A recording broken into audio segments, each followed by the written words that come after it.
Mọi chuyện bắt đầu vào ngày 20 tháng 10 năm 1990. Đài đưa tin có 4 đứa trẻ mất tích trong khu phố. Lần cuối được nhìn thấy những đứa trẻ là vào đầu tuần này. Những đứa trẻ đều có điểm chung là học tại trường Brock Hollow. Vào thời điểm này thì tôi đang được nằm bên trong một cái vali cùng với những người bạn đang được thả trôi sau vườn.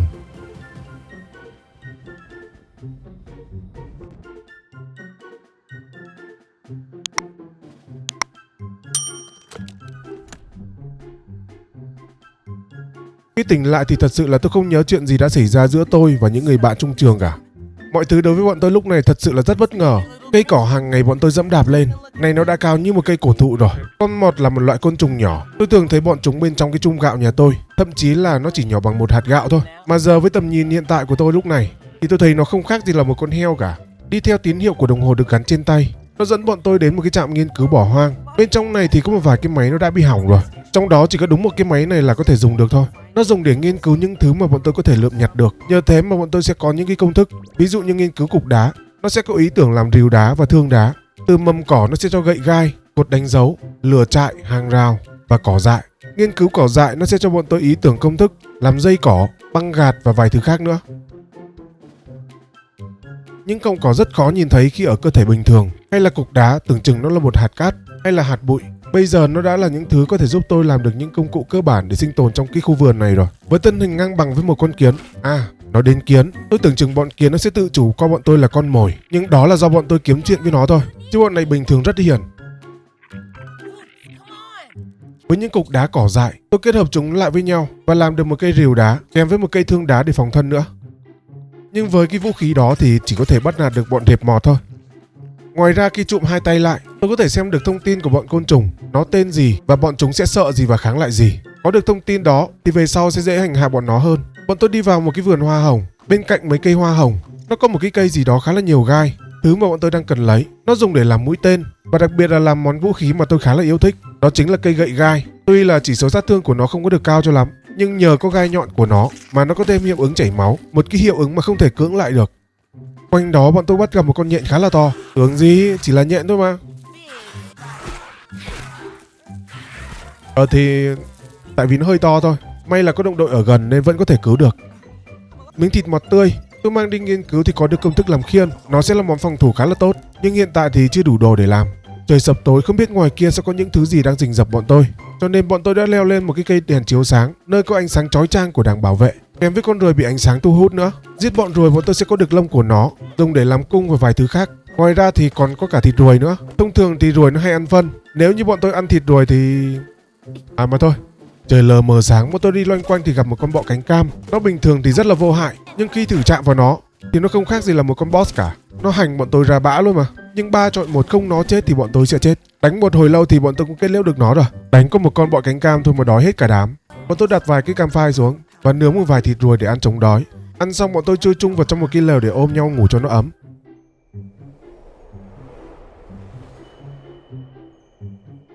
Sáng sớm tinh mơ người ta nói là ăn cư thì mới có thể lạc nghiệp được, cho nên ba anh em tôi mỗi người bên một cái lửa trại và đi kiếm một nơi nào đó để dựng nhà. Ngoài bờ hồ này tôi thấy một cái tảng đá khá là to và nó cũng khá là bằng phẳng. Bọn tôi sẽ lấy nó để làm nhà luôn.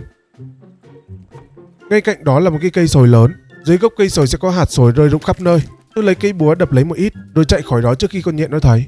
Mang về nghiên cứu, tôi nghiên cứu cái đầu hạt sồi trước. Nó cho tôi công thức máy móc chế biến sinh tố gì đó. Vào hạt sồi thì nó cho công thức bộ giáp hạt sồi, xẻng và vài thứ khác hữu dụng nữa. Khi nghiên cứu bộ phận của kiến, nó cho công thức làm vũ khí của kiến. Sát thương cũng khá là cao, gây choáng cũng khá là mạnh. Nhưng để làm được nó thì cần có đầu kiến càng, thứ mà bọn tôi đang chưa có. Và để làm được những thứ đó, tôi quay về căn cứ làm một cái bàn chế tạo bằng lá cỏ. Giáp thì bọn tôi hiện tại đang có 3 loại giáp rồi. Giáp cỏ là giáp cơ bản, mặc cho vui thôi chứ chống chịu không có được nhiều đâu. Giáp hạt sồi nó là giáp nặng, cũng khá là khỏe vào thời điểm hiện tại. Giáp kiến thì phù hợp cho việc khuân vác thôi. Thứ mà tôi đang nhắm đến là giáp hạt sồi cơ, nhưng nó cần có tảo và vụn quả mọng. Tảo thì chỉ cần lặn xuống hồ là sẽ có thôi. Chỉ có điều là hơi khó khăn một chút là vì chưa có đồ lặn thôi. Còn quả mọng thì tôi chưa biết kiếm ở đâu cả.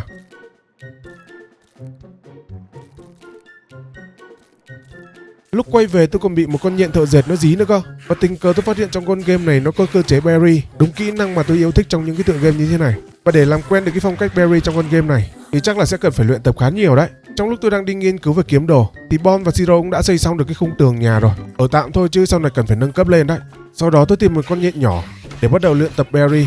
Trông nó nhỏ thế thôi chứ nó cắn cũng thốn không thua kém gì mẹ nó đâu. Bọn nhện này thì nó sợ cay, kháng lại đâm và kháng lại the mát. Nãy giờ là tôi dùng giáo để đâm không luôn đấy chứ.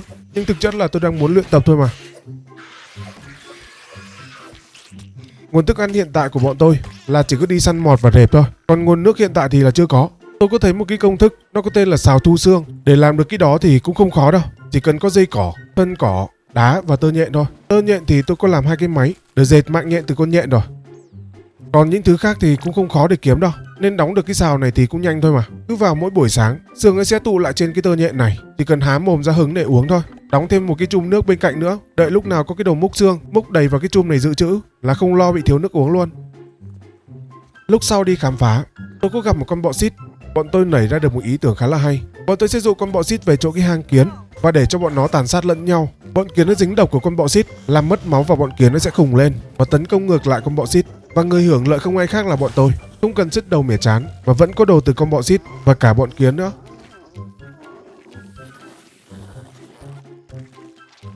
Lúc con bọ xít nó gần chết, tôi nhảy vào kết liễu nó, ai ngờ bị độc của nó đốt chết. Đồng đội tới cứu nhưng mà không tránh khỏi được độc và bọn kiến nó đang bị khủng. Nhờ có phi vụ đó mà mỗi người bọn tôi đều có cây vũ khí cấp 2, vũ khí của kiến rồi. Thực ra là chỉ có Bon với Siro dùng thôi, chứ tôi thì vẫn dùng cây gậy gai. Vì tôi thấy gậy gai nó vẫn ngon hơn, nó còn có sát thương chảy máu nữa. Ví dụ như cây gậy kiến phải gõ 2 đến 3 phát thì mới chết. Nhưng với cây gậy gai thì chỉ đúng một phát duy nhất thôi, máu tự rút rồi tự chết luôn, không cần phải đến phát thứ 2 luôn.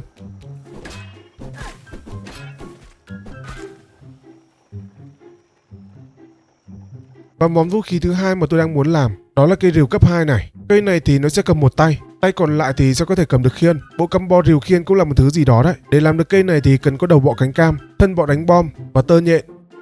Và trước khi đi kiếm nguyên liệu để làm cái cây rìu đó, tôi muốn thuần thục được cái kỹ năng Barry trong con game này. Tôi đi tìm ngay một con nhện thợ dệt. Lúc đầu chưa quen thì vẫn chết khá là nhiều. Sau một lúc bắt được nhịp tấn công của nó, lúc này tôi bắt đầu Barry nó mượt hơn. Nhưng chỉ có chiêu cắn 3 lần là tôi chưa Barry được hết thôi. Chứ những phát cắn còn lại thì tôi Barry được hết rồi. Có luyện tập thì nó sẽ phải khác chứ.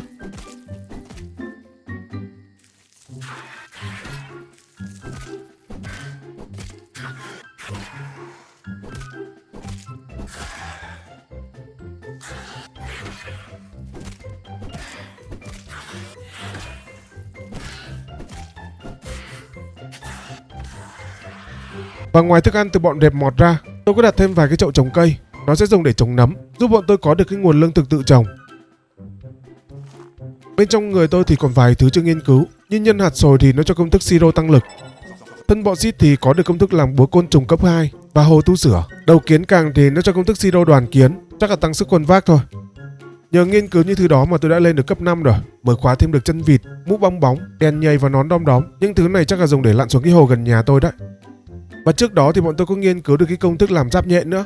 Nó là giáp bậc 2. Và từ cái thân của bọ xít, tôi kết hợp nó với mũi mọt làm được một cái mặt nạ phòng độc. Tôi sẽ mang cái mặt nạ này đi để săn thêm vài con bọ xít nữa cho đồng đội.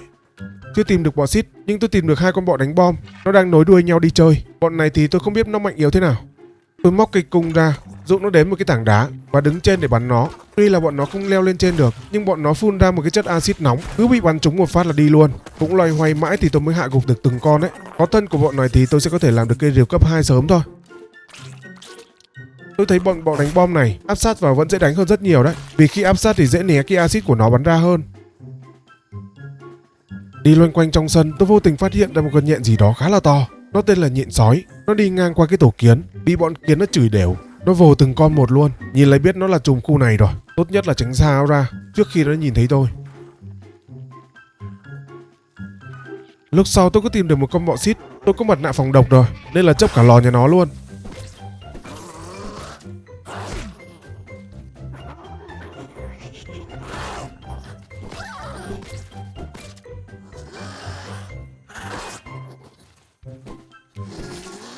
Đang đánh hăng máu, không biết từ đâu xuất hiện một con nhện sói từ phía sau. Tránh vỏ dưa gặp vỏ dừa, nó vồ cho một cái đi luôn mà. Đầu tôi còn đang quay quay không biết chuyện gì xảy ra, nhưng mà con nhện nó đớp con bọ xít, đúng 2 phát là đi luôn.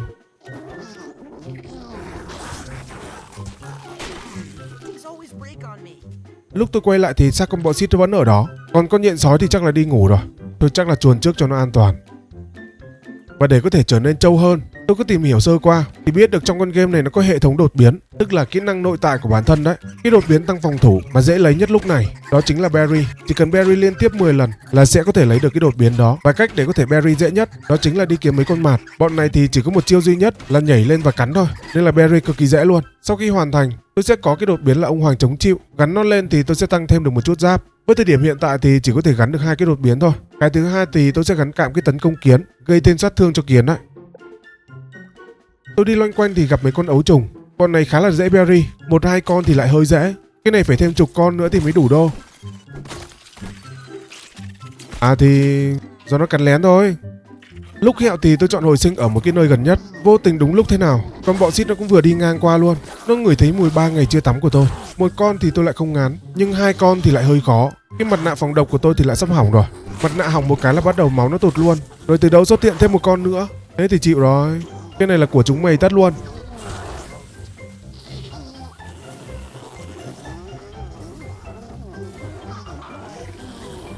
Tôi chọn hồi sinh ở nhà để sửa lại đồ và cái mặt nạ phòng độc nữa. Sau đó là quay lại tính sổ với từng con bọ xít một. Đánh nhau 1-1 như thế này thì bọn bọ xít chỉ có tuổi bọ xít thôi. Trong lúc tôi đang nhặt lại đồ, tôi nghe có tiếng sột soạt bên ngoài. Nhìn ra thì thấy hình bóng của con nhện sói đang đi ngang qua. Chắc là nó sẽ không ghé đây đâu nhỉ. Ở phía sau cái trạm tôi thấy có một con nhện nhỏ. Tôi tính bắt nạt nó để lấy một ít tơ. Và bất ngờ con nhện sói nó quay lại. Nó nhìn tôi với ánh mắt thèm thuồng. Bố tiên sư con chó. Và thay vì bấm hồi sinh ở gần, tôi lại bấm nhầm vào hồi sinh ở nhà. Vừa mở mắt ra một cái, tôi thấy một hình bóng quen quen qua ô cửa sổ. Nó vẫn là một con nhện sói. Bọn này nó phục kích luôn ở nhà tôi rồi. Với cái ánh mắt này chắc chắn là muốn ăn tươi nuốt sống tôi rồi. Bất ngờ nó nhảy bổ vào bên trong để tấn công tôi. Đúng với chỉ 3 phát thôi là chỉ còn đúng một giọt máu, kèm với độc nữa là đi luôn.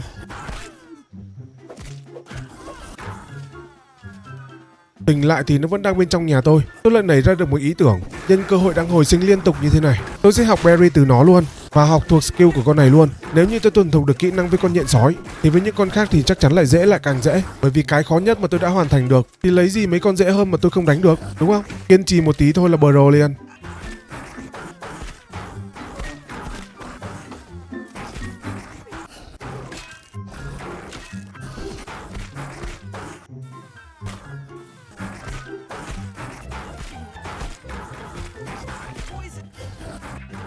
Sau khi chết rất nhiều thì tôi cũng đã bắt đầu bắt được nhịp rồi.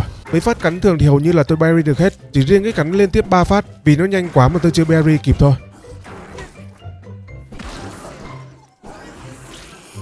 Và sau khi nó chết, tôi có được cái đột biến giảm hiệu ứng độc. Nó có 3 mốc luôn. 1/3 là được 25%, 2/3 là được 50% và 3/3 là 75%. Là khi bị dính độc, độc sẽ giảm nhanh hơn đấy. Nhưng để có được 3/3 thì tôi sẽ cần phải giết đâu đó 10 con nhện sói thì mới có thể lên được đột biến 3/3. Ở phía bên ngoài kia còn một con nữa đang bị kẹt. Lợi dụng điều đó tôi lấy cung để bắn nó luôn. Khi nó yếu máu thì tôi đến gần hơn một chút để nhìn nó rõ hơn một chút. Bất ngờ nó nhảy vồ lấy tôi và hết bị kẹt luôn. Và tôi đã bị nó cắn hẹo. May là vẫn kịp gõ nó một cái. Tôi vừa chết là nó cũng chết theo luôn. Đồ đạc nhà tôi đang bắt đầu nhiều hơn rồi. Tôi phải đặt thêm vài cái rương nữa để có thể chứa được nhiều hơn. Và cây rừng mà tôi đang muốn làm nó cũng đã đủ nguyên liệu để chế tạo rồi. Có mở được thêm công thức cung côn trùng làm từ nanh nhện sói nữa. Nhưng tôi sẽ không chơi cung nên cũng không bận tâm đến lắm. Và đặc biệt hơn là đã có công thức giáp cánh cam rồi. Nó là giáp bậc 2. Chỉ số giáp của nó khá là cao. Nguyên liệu nó cần là có da quả mọng. Theo như tôi thấy những cái món giáp xịn nào nó cũng cần có da quả mọng thì phải. Sau đó tôi có làm một cái máy trộn. Trong cái máy này thì tôi có thể nghiền được nấm và nghiền được cả cỏ dại nữa. Cái chiết xuất từ nấm tôi mang đi nghiên cứu thì có được công thức làm gạch nấm, nguyên liệu để xây dựng nhà. Còn cái tô cỏ thì tôi có tìm hiểu sơ qua. Nó dùng để cho mấy con rệp nó ăn. Chỉ cần ném đạ ra sàn như thế này, tí nữa kiểu gì cũng có con rệp nó đến ăn. Và sau khi nó ăn thì nó sẽ thành pet của mình. Trong lúc đó thì lại có thêm một con nhện sói nữa đến chơi. Chắc là đến giờ luyện tập rồi đây mà. Tôi lại tiếp tục luyện tập thêm chục mạng nữa. Lần này thì có tiến triển hơn lần trước. Con nhện sói nó chết sớm hơn. Và sau khi con nhện nó chết thì là lúc con rệp nó ăn xong cái tô cỏ xay của tôi. Và nó đã trở thành thú cưng của tôi luôn rồi. Con này thì nó có thể mang vác được đồ cho tôi. Vậy là cộng một nô le. Sau đó tôi có làm một cái khiên mọt để kết hợp sử dụng với cây rìu hoặc là cây dao găm từ nanh nhện nữa. Tôi sẽ nướng một ít thịt mọt để chuẩn bị đi xa một chuyến. Nói đến nướng thịt mới nhớ, cứ mỗi lần đặt thịt lên trên bếp để nướng là sẽ bị bọn kiến nó đến nó ăn trộm. Cho nên tôi phải đi chặt thật nhiều cỏ. Và để đóng một cái hàng rào tường bao quanh để cho bọn kiến nó không có trộm được nữa. Nhưng đó chỉ là tôi nghĩ thôi. Không hiểu sao bọn nó vẫn có thể vào được ạ. Không biết là vào bằng cách nào. Có khi nào bọn này biết bơi không nhỉ? Đúng là kiến mà. chỗ nào cũng có thể chui vào được. Có khiên với vũ khí mới rồi, nhân tiện có con nhện sói nó ghé chơi, test vũ khí mới luôn. Bọn nhện sói này nó sợ sát thương đốn từ cây rìu. Vào cái thời điểm hiện tại thì cũng không khó đối với tôi nữa rồi. Nhờ các bọn này nó luyện tập cho tôi mà bây giờ tôi berry tốt hơn nhiều rồi.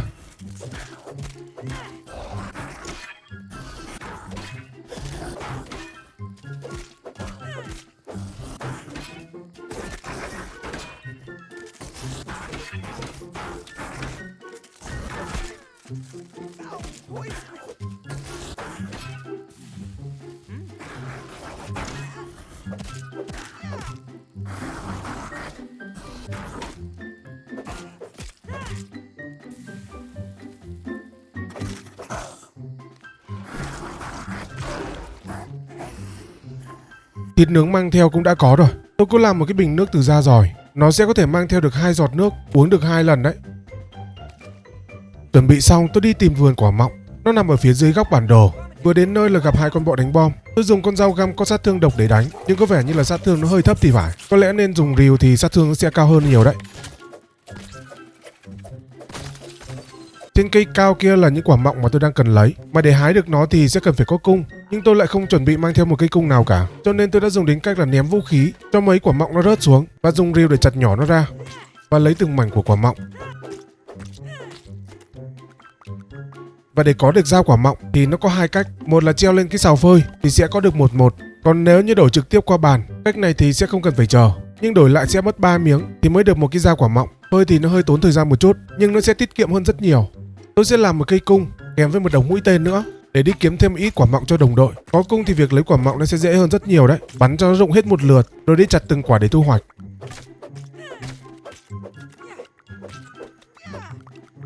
Không hiểu sao bọn nhện sói nó ghé nhà tôi chơi càng ngày càng nhiều, trong khi tôi còn chưa ghé tổ của nó để phá bao giờ luôn đấy, mà lúc nào nó cũng phải đi 2 con một lúc nó mới chịu.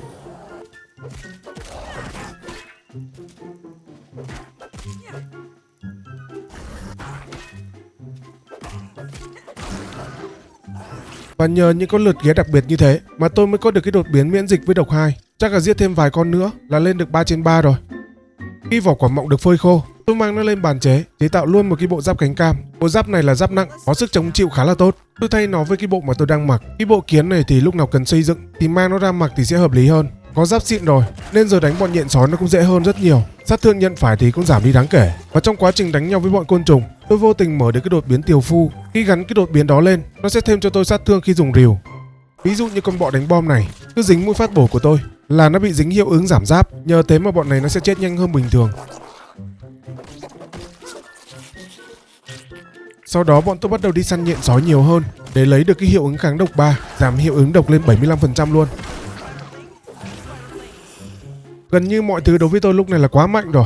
Bọn tôi bắt đầu đi tìm cách biến bản thân về lại hình dáng ban đầu. Ở chỗ này bọn tôi phát hiện ra một cái máy kỳ lạ, nó còn có cả nút bấm nữa. Khi bấm nó có 3 cái laser nó chiếu vào giữa cái máy. Trong 3 cái thì một cái nó hoạt động bình thường, một cái thì có vẻ như là hơi yếu, và một cái bị che bởi một cái cọng cỏ. Đặt cái cọng cỏ đấy đi là có thể hoạt động được rồi. Bọn tôi chạy về phía cái trụ laser bị yếu điện để kiểm tra. Đến nơi thì thấy bọn mặt nó đang gặm nhấm cái dây điện, bảo sao điện nó không yếu. Không hiểu dây điện nó ngon lành gì mà bọn này nó cứ ăn thôi. Mà bọn này nó ăn dây điện mà không bị giật nhỉ? Khắc phục xong, bây giờ quay lại chỗ cái máy để bấm nút để khởi động lại.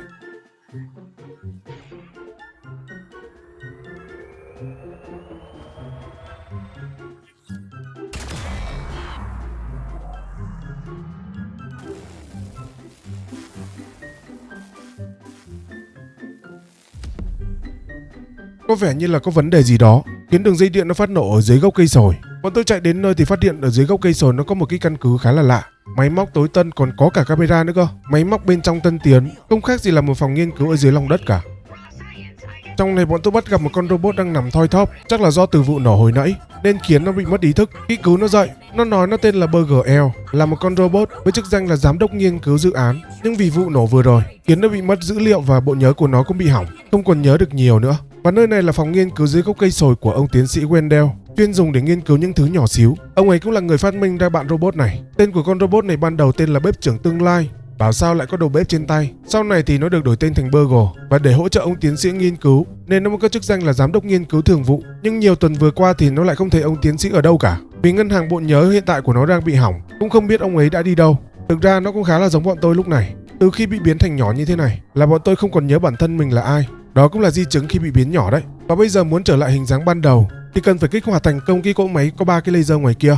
Nhưng thật không may là nó đã bị hỏng sau vụ nổ vừa rồi. Bây giờ muốn sửa lại cái cỗ máy đó thì con robot này thì nó có thể sửa lại được, nhưng hiện tại thì bộ nhớ của nó đã bị hỏng rồi. Cần phải đi tìm những cái mạch phụ có lưu trữ dữ liệu của Burgle thì mới có thể sửa và khiến cái máy nó hoạt động lại được. Và nó sẽ hỗ trợ cho bọn tôi những vị trí có thể tìm được những cái mạch phụ đó. Có vị trí sẵn thì tốt quá rồi. Khám phá bên trong phòng nghiên cứu này, tôi thấy có một cái máy quét sinh trắc học. Khi quét xong thì nó nhận diện được bọn tôi và sử dụng được mấy cái máy ở đây. Trong này có một cái máy, bọn tôi có thể sử dụng nó để mua những cái công thức bằng nâng cấp, hoặc là có thể nâng cấp bản thân bằng những cái răng sữa có thể thu thập được ở ngoài kia. Nó nằm rải rác khắp nơi trên bản đồ luôn đấy. Những chỗ hiểm hóc đáng nghi thì kiểu gì cũng có thể tìm được một cái răng. Vị trí đầu tiên con robot nó nằm ngay bên trong cái khu vườn quả mọng luôn. Leo theo đường nhánh cây lên trên, bọn tôi tìm được một cái răng nữa, nó nằm ngay trên một cái lọ nước. Sau đó là đu theo cái đường zipline có sẵn của người đi trước. Đi được nửa đường thì tôi dừng lại để nhặt cái điểm khoa học này, nó khá là quan trọng về sau này đấy. Ngay gần đó có một cái cửa phòng nghiên cứu. Vừa mới mò vào trong này, tôi thó được một cái hộp đồ ăn thì bị bảo vệ trong phòng này nó phát hiện. Bọn này thì nó giống mấy cái tivi đời cũ, dùng búa gõ vào đầu nó mấy cái là nó tỉnh liền à. Ở trong này tôi lấy được một cái tập tài liệu với một cái mạch siêu cấp ghi chép dữ liệu của con robot. Đi về cuối trạm thì lấy được thêm một cái tập tài liệu nghiên cứu khác của ông tiến sĩ. Và bọn tôi cũng mở được một cái máy tối tân khác từ trong cái phòng nghiên cứu này. Nó là một cái máy quét địa hình. Từ bây giờ trở đi bọn tôi có thể sử dụng được nó ở bên trong tất cả mấy cái trạm nghiên cứu nhỏ. Nó được nằm rải rác trong khu vườn. Và tác dụng của nó là bọn tôi có thể quét được hầu hết tài nguyên vật liệu mà nó có thể tìm được bên trong khu vườn này. Trừ những loại cứng như là đá nâng cấp thì nó không thể quét được thôi. Ra khỏi cái phòng nghiên cứu đó, ngay bên cạnh là một cái phòng khác. Bên trong này có chỗ để ngủ, trông nó khá giống với cái ghế dài ở trên xe khách. Đi tiếp trên những cái nhánh cây, bọn tôi tìm thấy một cái đĩa bay đồ chơi. Trên này thì không có gì ngoài một cái scrap. Cái này dùng để đổi màu cái menu túi đồ của tôi thôi. Nhìn quanh thì bọn tôi có phát hiện ra một cái hang ổ trông khá là ghê. Từ lối vào cho đến bên trong hang, nó được răng tơ kỹ càng. Bên trong này trông như một cái đấu trường luôn. Chắc đây là chỗ để đánh boss. Vì tôi thấy nó có một cái chỗ để bỏ cái mồi nhử nhện vào, một món ăn gì đó để nhử nhện chúa. Nhưng hiện tại thì bọn tôi chưa có công thức, cũng chưa biết là phải kiếm công thức ở đâu cả. Với hiện tại sức lực của bọn tôi như thế này thì chắc là chưa thể đánh nổi con boss đâu. Trong khi nó còn mang tên là nhện chúa nữa chứ. Đến con nhện sói còn vất vả thì nhện chúa như thế này thì chắc chắn là thành bữa tối cho nó mất. Để lúc nào bọn tôi trở nên mạnh mẽ, bọn tôi sẽ quay lại tìm nó sau. Đi men theo mấy cái nhánh cây ở rìa ngoài, nó dẫn bọn tôi đến cái bồn tắm của quạ. Chỗ này nó có một cái vũng nước nên thành ra muỗi khá là nhiều. Bọn muỗi này lần đầu chạm mặt, chiêu thức của bọn muỗi được cái khá là dễ đoán. Parry chuẩn một cái là nó sẽ choáng luôn. Ở trên này thì bọn tôi lấy được một cái răng sữa cho đồng đội và mở được cái cờ đánh dấu vị trí của con robot. Hiện tại thì bọn tôi cũng hết đồ ăn nước uống rồi, cho nên bọn tôi cần phải về nhà để chuẩn bị thêm. Tiện về nhà thì làm luôn cái bàn nâng cấp giáp trụ, nhưng nó cần có đá mài giòn. Thứ mà trong lúc bọn tôi đi khám phá trong phòng nghiên cứu và có lút được, chỉ cần có đá thô và bàn chế tạo là đã có thể làm được đá mài giòn rồi. Giáp của tôi hiện tại thì tôi nâng cấp 1 thôi, vì cũng có đủ đá đâu. Còn cây rìu thì tôi đầu tư hơn một chút, tôi nâng cấp nó hẳn lên cấp 5 luôn. Cây rìu cấp 5 kết hợp với cả đột biến tiều phu 2 nữa thì làm gì con nào có thể chịu nổi. Con bọ đánh bom bây giờ chỉ vài nhát là ngửa bụng luôn. Sau đó tôi chạy qua gốc cây sồi để đào một vài con giòi để lấy dịch của nó. Dịch của nó thì sẽ có thể làm được siro xoa dịu, nó có khả năng hồi máu khá là tốt. Và thứ tiếp theo tôi muốn làm đó chính là quả lựu đạn này. Nó làm từ nấm đột biến, trứng kiến và cỏ khô. Nấm đột biến thì cũng khá là dễ, chỉ cần chạy qua khu độc, săn mấy con côn trùng bên này, rồi thu gom xác của nó là sẽ có nấm thôi. Tôi mang nấm đi nghiên cứu thì có được một đống công thức đồ trang trí và thú nhồi bông. Ngoài ra thì cũng không còn gì mới cả. Lúc sau tôi thấy một vài con ong nó bay trên đầu. Tôi lấy cung ra bắn, anh ngờ trúng thật, tôi lấy rìu ra xử nó luôn. Gom xác nó thì tôi lấy được ngòi và lông của ong. Tôi mang hai món đó về kết hợp với nhau, làm được một cây thương ngòi đốt. Sử dụng cây thương thì sẽ có tỷ lệ chí mạng. Hết đá nâng cấp rồi nên là không nâng cấp được thêm cho nó. Và cây này thì cầm một tay, kết hợp với cả cái khiên thì cũng khá là ngon đấy. Lúc sau anh em tôi phát hiện ra một cái hang bên dưới một cái tấm ván gỗ. Tò mò đi vào thì mới biết là hang nhện sói. Chỉ có một con nhện sói thì cũng không sợ. Vào trong này thì chỉ lấy được một cái răng sữa, ngoài ra thì cũng không có gì khác cả. Ở ngay bên ngoài cái hang đó, nó còn một cái hang nữa, cũng là hang của nhện sói luôn. Bọn này nó làm tổ ở khu này khá là nhiều. Đánh xong con này thì lấy được thêm điểm khoa học. Bọn tôi lần mò bên khu vườn quả mọng thì vô tình tìm được một cái hang nhỏ. Bên trong này thì bọn tôi lấy được công thức làm cột đầu kiến, không biết là của ai đó để lại. Cái này nếu như tôi đoán không nhầm thì nó dùng để đuổi bọn kiến không tới gần nhà đây. Không biết là ai đã từng ở đây, nhưng mà trông khá là khổ sở đấy. Sau đó bọn tôi quay lại cái chỗ đĩa bay ở trên cây quả mọng. Tìm kỹ hơn thì lần trước bọn tôi có đi sót đường. Chỗ này cũng có một cái cuộn băng ghi âm của ông tiến sĩ để lại. Ông ấy nói về gia đình của ông ấy thôi. Đi tiếp thì bọn tôi tìm được một cái khu vực nghiên cứu khá là rộng. Phòng ốc nó nối với nhau mà như một cái mê cung luôn. Ở đây có một cái máy hệ thống chính. Khi dùng tay của tôi để quét sinh trắc học, tôi sẽ có thể mở được những cánh cửa đang bị khóa. Không khác gì con ông cháu cha luôn ạ. Đặt tay vào đâu cũng có thể mở được luôn mà. Bên trong này thì bọn tôi có lấy được mấy cái mảnh giấy. Có vẻ như là một cái mật mã gì đó. Nó gồm có 4 mảnh. Không biết ghép lại thì nó cho từ gì. Nhưng chỉ cần thu thập đủ mảnh rồi quay lại cái máy hệ thống chính là nó tự nhập mật mã luôn, mà bọn tôi không cần phải giải. Và từ cái mật mã đó nó mở được một cái căn phòng mà lúc đầu bọn tôi không mở được. Trong này bọn tôi lấy được một cái đĩa nhân bản. Nó dùng để bỏ vào trong một cái máy ở chỗ con robot. Và từ cái máy đó thì sẽ có thể nhân bản được nguyên liệu. Cũng khá là ngon đấy. Ngoài ra thì có một cái đĩa ghi âm của ông tiến sĩ và một cái mạch phụ lưu trữ của con robot. Bọn tôi quay về cái phòng nghiên cứu dưới gốc cây sồi, bỏ cái đĩa nhân bản vào trong cái máy này. Hiện tại cái máy này chỉ mới có một lần nâng cấp thôi. Tương lai chắc phải kiếm nhiều đĩa hơn thì nó mới có thể nhân bản được nhiều hơn. Với bản nâng cấp cao hơn thì chắc là sẽ có thể nhân bản được giáp trụ vũ khí hay là mấy cái món đồ hiếm, mà điều kiện nó cần là dùng điểm khoa học để đổi. Món đồ càng khó kiếm thì giá trị của nó càng cao, đắt nó sắt ra miếng mà. Sau đó tôi đưa cái bản mạch phụ cho con robot. Nó cảm ơn tôi bằng cách là tặng cho tôi 2.000 điểm khoa học. Và con robot thì nó cũng đã lấy lại được một phần bộ nhớ. Bây giờ nó sẽ chỉ vị trí của cái bản mạch siêu cấp tiếp theo. Nó bảo là có 4 phòng thí nghiệm bên trong sân. Bên trong mỗi phòng sẽ có một cái mạch siêu cấp khác nhau. Phòng thí nghiệm gần hàng rào, phòng thí nghiệm bên trong sương mù, phòng thí nghiệm dưới hang kiến đen và phòng thí nghiệm dưới hồ cá coi. Cái mạch vừa rồi tôi mới đưa cho con robot, đó là phòng thí nghiệm ở gần hàng rào. Bây giờ con robot nó sẽ đánh dấu những cái vị trí còn lại và tôi sẽ cần phải đi theo những cái vị trí đó và tìm bản mạch về cho nó. Sau khi lấy được tất cả, con robot nó sẽ có dữ liệu lại và nó sẽ có thể sửa lại được cái máy ngoài kia. Cái máy đó tên là Spark-O. Một thông tin hữu ích vừa mới được tiếp thu. Nói chuyện xong với con robot, tôi mở cái máy nâng cấp lên. Vào phần nâng cấp răng, tôi có tích được 5 cái răng. Tôi nâng cấp vào tăng số lượng đột biến từ 2 lên thành 3. Và bây giờ thì tôi có thể gắn được thêm một cái đột biến nữa. Vừa mới về nhà là gặp mấy con muỗi nó ghé chơi. Hết nhện sói bây giờ lại đến muỗi. Bọn muỗi này được cái đánh dễ hơn là con nhện sói đấy. Barry được một con là mấy con kế bên nó có bị choáng theo luôn.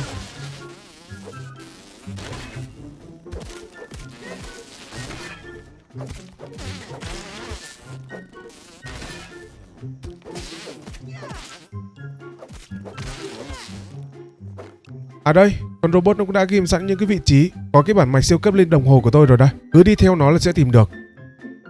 Trước khi đi tìm bản mạch, bọn tôi cần vào trong tổ kiến để làm một chuyện trước đã. Bọn tôi cần đi kiếm một ít trứng kiến, nguyên liệu để chế tạo bom đấy. Mới lấy được có mấy quả thôi mà cả cái tổ kiến nó bu vào tấn công rồi. Nhờ thế mà tôi có được cái đột biến hủy diệt kiến 2/3.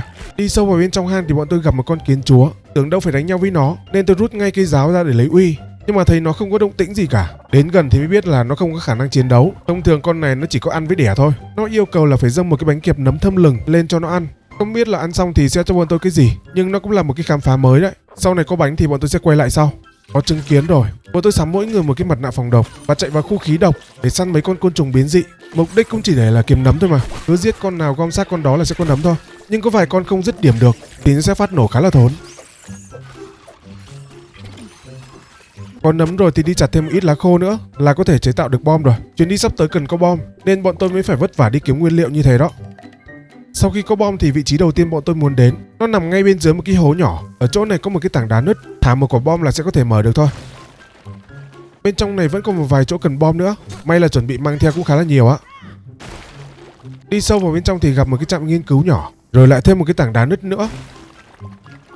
Trong này có vẻ như là hang của ấu trùng rồi. Bọn nó còn đang nằm ngủ nữa cơ mà. Bỏ qua bọn nó thì bọn tôi có tìm được một cái răng. Nó được bọc bởi mấy cái rễ cây. Nó yêu cầu cần có dao đá hoặc là dao găm cấp 2 thì mới có thể phá được. Tôi thì chắc là để lúc nào quay lại thôi.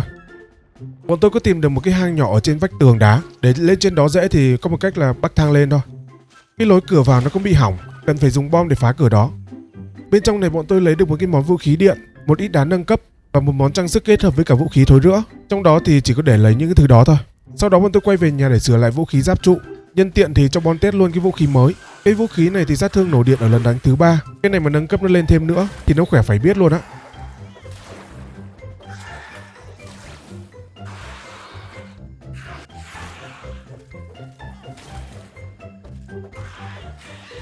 Loanh quanh khu đó tôi thấy một cái lông quạ bị rụng. Cái này mang về nghiên cứu, chắc là sẽ làm được giáp hay là vũ khí gì đó từ nó đấy.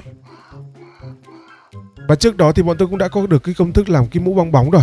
Nó yêu cầu cần có xương và có lươn. Theo thông tin của anh em kênh chat cho biết là có lươn thì ở dưới nước có và xương cá thì cũng có ở dưới nước luôn. Nhưng chắc hiện tại là chưa sử dụng đến nó đâu, nên là sẽ đi lấy sau vậy. Và ở vị trí này ở chỗ khu vườn quả mọng, tôi có đi loanh quanh và phát hiện ra một cái phòng thí nghiệm đang treo lơ lửng ở trên đó. Chỗ này thì bọn tôi chưa có đến.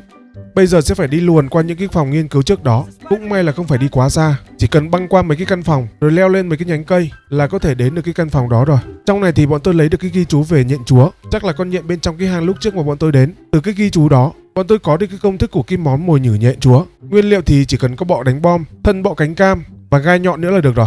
Có điều là hiện tại bọn tôi vẫn hơi yếu nên chắc là sẽ đến kiếm chuyện với nó sau. Tiện đường bọn tôi quay lại cái khu độc và tìm được cái phòng nghiên cứu trong xương.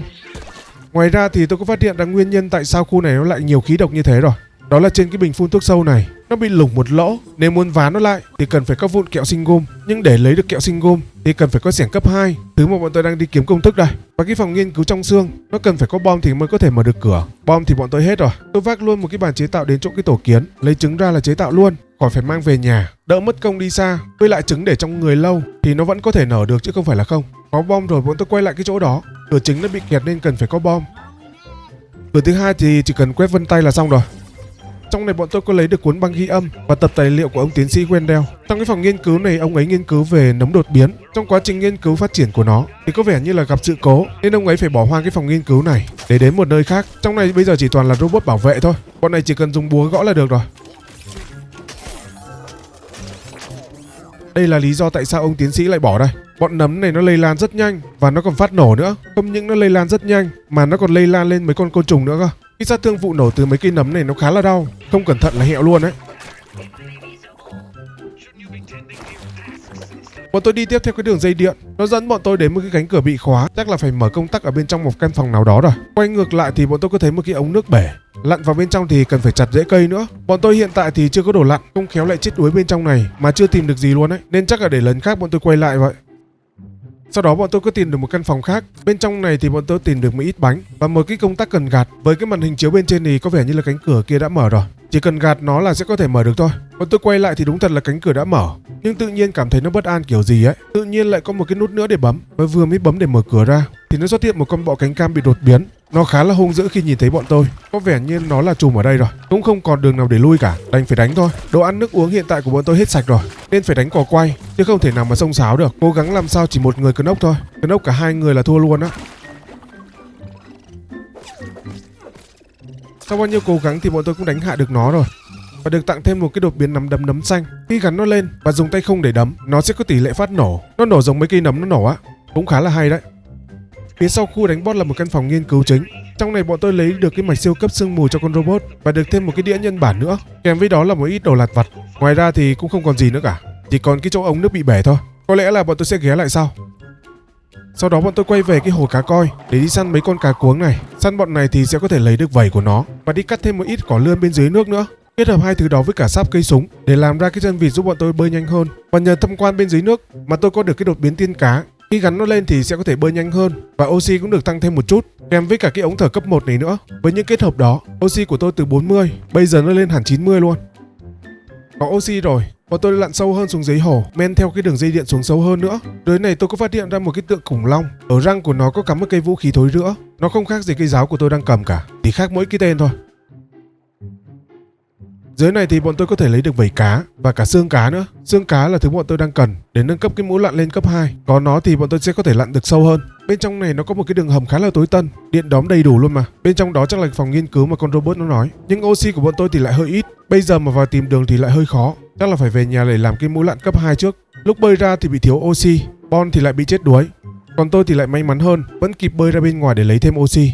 Còn tôi quay về phòng nghiên cứu dưới gốc cây sồi, gắn cái đĩa nhân bản vào trong máy. Bây giờ thì đã có thể nhân bản được vũ khí giáp trụ rồi, nhưng nó mới là phiên bản cấp 2 thôi, còn có thể nâng cấp được thêm nữa cơ mà. Và tôi có đưa cái bản mạch siêu cấp cho con robot. Nó cảm ơn tôi và tặng thêm 2.500 điểm khoa học nữa. Bây giờ bộ nhớ chuẩn đoán của nó cũng đã được khôi phục rồi. Theo phân tích cho thấy là cái máy Spark Ore đã thất bại trong quá trình chuyển đổi bình chứa, tức là nó bị lỗi trong quá trình chuyển đổi cái chất gì đó, sau đó là nó phát nổ đấy. Trong cái bình chứa đó nó có chất chuyển đổi tăng kích thước, tức là từ lớn thành nhỏ và từ nhỏ thành lớn, giống như hình dạng của tôi hiện tại này. Khi đó nó cũng khá là phức tạp và có một tin tốt với một tin xấu. Tin tốt là ở chỗ con robot nó vẫn còn một cái bình chứa, và tin xấu là chất lỏng chuyển đổi ở chỗ nó lại không có. Và để làm được cái chất đó thì sẽ phải tạo ra một cái hỗn hợp đặc biệt, nó giống như là một cái ly cốc tai vậy. Nó cũng là phát minh của ông tiến sĩ Wendell. Nó định đưa cho tôi cái công thức luôn, nhưng tiếp một cái là cái bộ nhớ của nó chưa đủ dữ liệu, vẫn còn thiếu một vài cái mạch siêu cấp nữa. Và hiện tại thì còn 2 cái mạch nữa, một cái là bên dưới cái hồ nước và một cái là bên dưới cái tổ kiến đen. Coi như là cũng biết được thêm một cái thông tin mới, vẫn có cơ hội để trở lại hình dáng ban đầu. Chỉ cần tìm đủ mạch cho con robot là được rồi. Bọn tôi về nhà làm mỗi người một cái mũ lặn cấp 2 từ xương cá mới lấy được lúc nãy. Và oxy của bọn tôi bây giờ đã lên 180 luôn rồi. Bọn tôi lặn xuống hồ để khám phá tiếp và tìm được cái khu phòng nghiên cứu, nhưng có vẻ như cái lối vào bị khóa rồi. Chắc là phải quay lại cái đường lối dây điện bên dưới kia. Lặn xuống bên dưới, bọn tôi tìm được cái hệ thống phòng nghiên cứu dưới này, nhưng nó yêu cầu cần phải mở điện trước. Nó có 3 cái máy phát điện ở đây. Bọn tôi vừa mới kích hoạt được một cái, cần phải tìm thêm 2 cái nữa. Nó chỉ nằm loanh quanh trong khu này thôi, cũng không khó để kiếm đâu. Sau khi kích hoạt xong, hệ thống bên trong cái phòng nghiên cứu nó cũng đã báo thành công rồi, nhưng sẽ cần phải mở một cái hệ thống chính nữa. Ở bên ngoài cái cánh cửa hồi nãy nó cũng đã mở rồi. Bọn tôi vào bên trong thì lấy được một cái tập tài liệu nghiên cứu về cải cơ bắp. Không biết nó là một cái món gì, cũng khá là tò mò. Và tôi có tìm được một cái hệ thống gì đó, nó yêu cầu là nhập mật khẩu. Không biết là lấy mật khẩu ở đâu, nhưng mà nó đã nhập thành công rồi. Và đây rồi, đây là chỗ mà ông tiến sĩ thường ngồi để làm việc. Ở chỗ này thì bọn tôi có lấy được một cái mạch siêu cấp mới và một cái đĩa nhân bản khác, kèm với cả kích hoạt được cái hệ thống cửa nẻo bên ngoài luôn. Toàn bộ cửa lúc trước bọn tôi thấy, bây giờ nó đã mở hết rồi.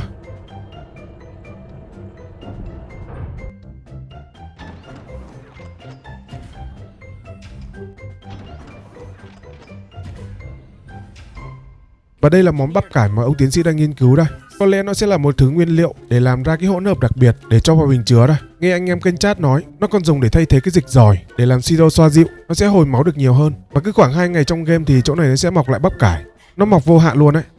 Bọn tôi mang mạch về đưa cho con robot, nhưng nó vẫn còn thiếu một cái ở dưới hồ nữa. Tôi có xuống để tìm lại, nhưng tìm không ra, không biết nó nằm ở đâu luôn. Tôi thì cũng gần, nên chắc là có gì đi tìm hiểu rồi xuống tìm sau. Và mục tiêu khám phá tiếp theo của bọn tôi sẽ là ở vị trí này. Tôi đến nơi để kiểm tra, nhưng mà trông nó khá là cao. Nghe các bạn kênh chat bảo là sẽ phải lên cái bàn gỗ kia trước thì mới có thể sang được cái bể cát này. Đấy là gợi ý của anh em bên kênh chat. Còn tôi thì chưa biết cách nào để lên cái bàn gỗ đó cả. Loanh quanh khu vực thì bọn tôi có tìm được một cái cửa bị khóa, không biết là nó từ đâu dẫn đến, và cũng không biết làm sao để mở nữa cơ. Đi loanh quanh tìm hiểu thì gặp bọn kiến đen, khả năng là tổ của bọn nó cũng ở gần đây thôi. Đồ của bọn tôi hiện tại cũng khá là trâu, nhưng bọn kiến này có vẻ như là vượt cấp nên thành ra nó cắn cũng khá là thốn. Chắc là bọn tôi sẽ cần phải nâng cấp thêm rồi. Và bọn tôi cũng đang cần farm thêm bọn kiến đen này. Nếu như tôi không nhầm thì nó sẽ có thể làm được xiềng cấp 2 đấy. Sau khi lần mò thì bọn tôi cũng đến được cái tổ kiến đen rồi. Đi sâu vào hang kiến, bọn tôi tìm được cửa B, lối vào phòng nghiên cứu bên trong này. Nhưng mà nó bị khóa rồi, chắc là phải tìm đường khác đấy. Bọn tôi chạy theo cái đường dây điện, nó dẫn bọn tôi đến một cái khu vực khác. Khu này có rất là nhiều cửa, nhưng mà cái nào nó cũng bị khóa hết rồi. Kế bên mấy cái cửa nó bị khóa, bọn tôi có tìm được một cái cục đá nứt. Cũng may là có mang theo bom để phá. Bên trong này thì có một cánh cửa có thể mở được. Và bên trong cái căn phòng đó, nó có một cái công tắc hệ thống để mở cái cửa A. Bọn tôi sẽ đi vào cái cửa A đó luôn. Bên trong này thì có một cái lối để nhảy xuống dưới. Ngay bên dưới đó là một căn phòng khác. Trong này có cả nước vô hạn và có một vài cái giường để ngủ, vừa đủ 4 cái cho đủ 4 người luôn. Mặc dù bọn tôi chỉ có 2 người thôi. Đi tiếp theo cái lối dẫn của phòng, bọn tôi tìm được cái công tắc để mở cái cửa B. Kèm với đó là một cái tập tài liệu họp bàn an ninh gì đó. Trông như kiểu nơi này là cái nơi quản lý chính của những cái phòng nghiên cứu khác thì phải. Đây là cái lối cửa B lúc trước bọn tôi thấy mà nó đang bị đóng đây. Sau khi mở công tắc thì nó cũng đã mở rồi. Thực ra là nó có đến 2 cửa B lận, còn một cái nữa ở cái chỗ lúc đầu bọn tôi mới vào. Đi vào sâu một chút thì tôi có thấy một cái tảng đá nứt. Tôi dùng bom để nổ. Vào bên trong thì lấy được điểm khoa học. Đi thêm chút nữa thì lại phải tốn thêm quả bom nữa. Vào trong này thì chẳng có gì ngoài một cái răng này cả. Bọn tôi tiếp tục đi theo con đường chính. Nó dẫn bọn tôi đến một cái khu vực khá là nhiều kiến đen nó bảo kê. Bọn tôi phải cố gắng lắm thì mới có thể giết hết được bọn nó đấy. Bọn kiến đen này nó cắn thốn gì đâu luôn.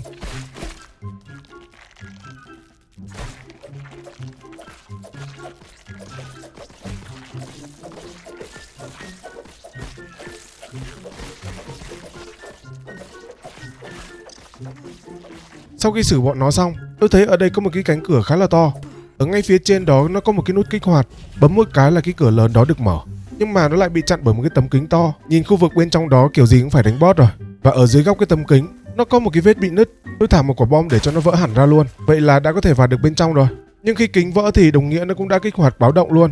Bên trong đó có một cái máy gì đó để gọi quản lý ở đây ra. Và con quản lý đó là một con robot này. Đây chắc là hệ thống phòng thủ của ông tiến sĩ tạo ra đây. Con này có súng bắn ra mấy cái quả cầu điện nảy qua nảy lại, cứ bị chạm vào người là cũng khá là thốn đấy. Và con này thì nó sợ sát thương đập nên cứ dùng búa mà đập thôi. Đánh được một lúc thì nó kích hoạt hệ thống laser. Phải né chứ để nó quét vào người là cũng thốn lắm.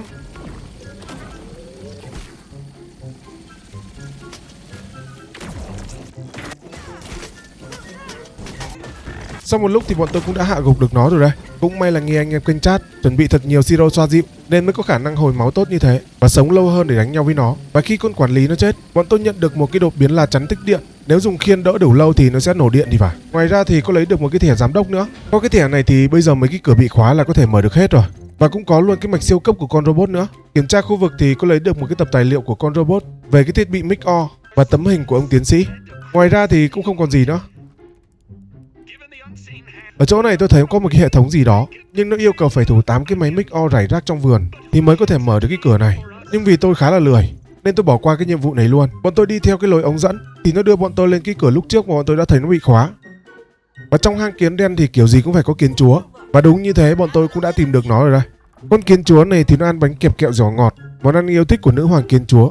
Hiện tại công thức làm bánh thì cũng chưa có nên sẽ ghé lại sau. Bên ngoài hang kiến đen thì có thấy một cái thùng rác. Tò mò không biết bên trong ngoài rác ra thì nó có gì hay không. Trong này thì có lấy được một cục kẹo bạc hà và một cái bảng màu cho menu khác. Cái thùng rác trước đó là loại nhỏ, còn bên này nó còn một cái to đùng nữa cơ. Trong này tôi lấy được thêm một ít kẹo bạc hà và lấy được 2 cuốn băng ghi âm nữa, kèm với đó là một cái răng vàng nữa. Leo lên trên mấy cái hộp rác thì nó có một cái lỗ thủng của cái thùng rác. Bọn tôi có thể leo được lên trên luôn. Ở trên này thì cũng không có gì cả, loanh quanh thì cũng chỉ có thế thôi. Đi khám phá cũng khá là lâu rồi, giáp trụ các thứ cũng hỏng hết rồi. Bọn tôi phải quay về đưa bản mạch cho con robot kia đã. Đầu tiên là cái bản mạch ở dưới hồ nước. Mạch dưới nước thì nó có dữ liệu của cây bắp cải, một nguyên liệu để làm cốc tai thôi. Và con robot nó có nhắc đến một cái máy Java Matic, gợi nhớ cho tôi về một cái máy pha cà phê. Thực ra là nó chỉ có gợi nhớ thôi, chứ con robot vẫn chưa biết cái máy đó dùng để làm gì. Và khi đưa cái bản mạch tiếp theo thì nó có được thông tin nguyên liệu tiếp theo là cái móng chân của người, kèm một vài nguyên liệu khác để chế ra cái hỗn hợp cốc tai. Và tin xấu là cái nguyên liệu cuối cùng đã bị ông tiến sĩ ông có xóa khỏi cái bộ nhớ của con robot rồi. Có vẻ như là cái công thức cuối cùng là bọn tôi sẽ cần phải đi tìm ông tiến sĩ thì mới có thể biết được. Và ông tiến sĩ thì đã mất tích nhiều tháng nay rồi. Con robot nó có quét cái dữ liệu trên vòng tay của tôi thì có tìm được vị trí của ông tiến sĩ. Nó đưa cho bọn tôi cái bình chứa cốc tai để mang nó đi tìm ông tiến sĩ, và ông ấy sẽ giúp bọn tôi chế lại cái hỗn hợp đó. Sau khi nói chuyện xong thì tôi có lấy cái thẻ quản lý từ con bot quản lý hồi nãy vừa mới đánh xong, dùng nó để mở cái cánh cửa ở phía sau này. Trong này thì bọn tôi có lấy được một cái zip line 2 chiều, có thể đi tới và đi về luôn. Và đây là cái công thức của cái món cốc tai đây. Nó chỉ còn thiếu đúng một cái nguyên liệu cuối cùng thôi. Phải đi tìm ông tiến sĩ thì mới biết được nó là cái gì. Sau đó bọn tôi cứ quay lại cái căn phòng ở dưới nước. Dưới này có một vài cánh cửa lúc trước nó phải yêu cầu có thẻ. Bây giờ có thẻ rồi thì quay lại mở nốt thôi. Trong căn phòng này thì nó có một cái nút để mở cái cánh cửa nào đó. Tôi cũng không biết là cái cánh cửa nằm ở đâu nữa. Trong cái rương ở ngay đó tôi có lấy được một cái trang sức, nó tăng khả năng bất khả chiến bại. Cái này hình như là dùng cho khiên thì phải. Còn cái cánh cửa kia thì cũng không biết là nó ở đâu. Tôi sẽ đi tìm nó sau. Bây giờ thì về nhà sửa lại bộ giáp rồi lên đường đi tìm ông tiến sĩ tiếp. Bọn tôi quay lại cái chỗ bể cát và có tìm thấy một cái xẻng lớn. Bên dưới cái xẻng thì có một cái cục đá nứt. Chỉ cần thả bom vào đó cho nó nổ cục đá là cây xẻng nó sẽ đổ xuống thôi. Bọn tôi men theo cây xẻng đi lên trên cái bàn gỗ. Ở phía cuối cái bàn gỗ nó có một cái lối để đi. Đi thẳng qua đó nó dẫn bọn tôi lên trên mấy cái cuốn sách. Ngay chỗ cái chốt của cái tay cầm của cái thùng giữ nhiệt này, chỉ cần gõ vào nó một cái là nó sẽ hạ xuống, tạo thành một cây cầu giúp tôi có thể lên trên được cái mặt bàn. Bên trên cái bàn thì có một cái mô hình lâu đài đồ chơi. Bên trong cái lâu đài đó thì có một cái rương, nhưng mà nó bị khóa mất tiêu rồi. Và để mở được cái rương này thì sẽ cần phải đi tìm chìa khóa. Cái này thì các bạn cứ mở wiki lên là chắc chắn là sẽ có đầy đủ hết. Chìa khóa thì nó nằm bên trong một cái ống nước vỡ này, vị trí ở giữa cái bể cát và cái bàn gỗ đấy. Bơi thẳng vào bên trong đó là sẽ có thể lấy được cái chìa khóa thôi. Có được chìa khóa rồi thì quay lại cái bàn để mở cái rương thôi. Ở trong cái rương này thì sẽ lấy được một cái mạch siêu cấp của con robot, kèm với đó là một cái răng sữa là hết rồi. Cái cục xúc sắc ở bên ngoài này chỉ cần dùng một cây chùy 2 tay đập cho cái số 20 nó ngửa lên trên đầu là sẽ có thể lấy được một cái đột biến tăng sát thương chí mạng. Nghe bảo là nó chỉ có 2% thôi, nhưng tôi đang xài một cây giáo tăng chí mạng kết hợp với cả cái đột biến thì chắc cũng là ok đấy. Bên ngoài lâu đài, bọn tôi có tìm được một cái trụ zipline có sẵn, lắp dây tơ vào là có thể dùng được luôn. Đu theo cái zipline thì nó dẫn bọn tôi sang cái bể cát. Bên cái bể cát này, bọn tôi gặp một loại côn trùng mới, đó là kiến sư tử. Bọn kiến sư tử này nó khá là khỏe, một phát cắn của nó là mất đến 10 đến 15% luôn. Parry không chuẩn là dễ bị nó cắn chết lắm luôn đấy. Và nếu như dụ được bọn nó lên trên cái thành bể để đánh nhau thì bọn này nó sẽ mất khả năng tấn công từ dưới đất. Và mục tiêu của bọn tôi lên đây để săn bọn này. Từ da của bọn nó, bọn tôi sẽ làm được một cái bộ đồ chống nhiệt. Có cái bộ đồ đó thì mới có thể lên sân trên để khám phá được. Bên trong cái bể cát, bọn tôi có phát hiện ra ở đây cũng có một cái phòng nghiên cứu nữa và một cái trạm nghiên cứu nhỏ ở gần đó.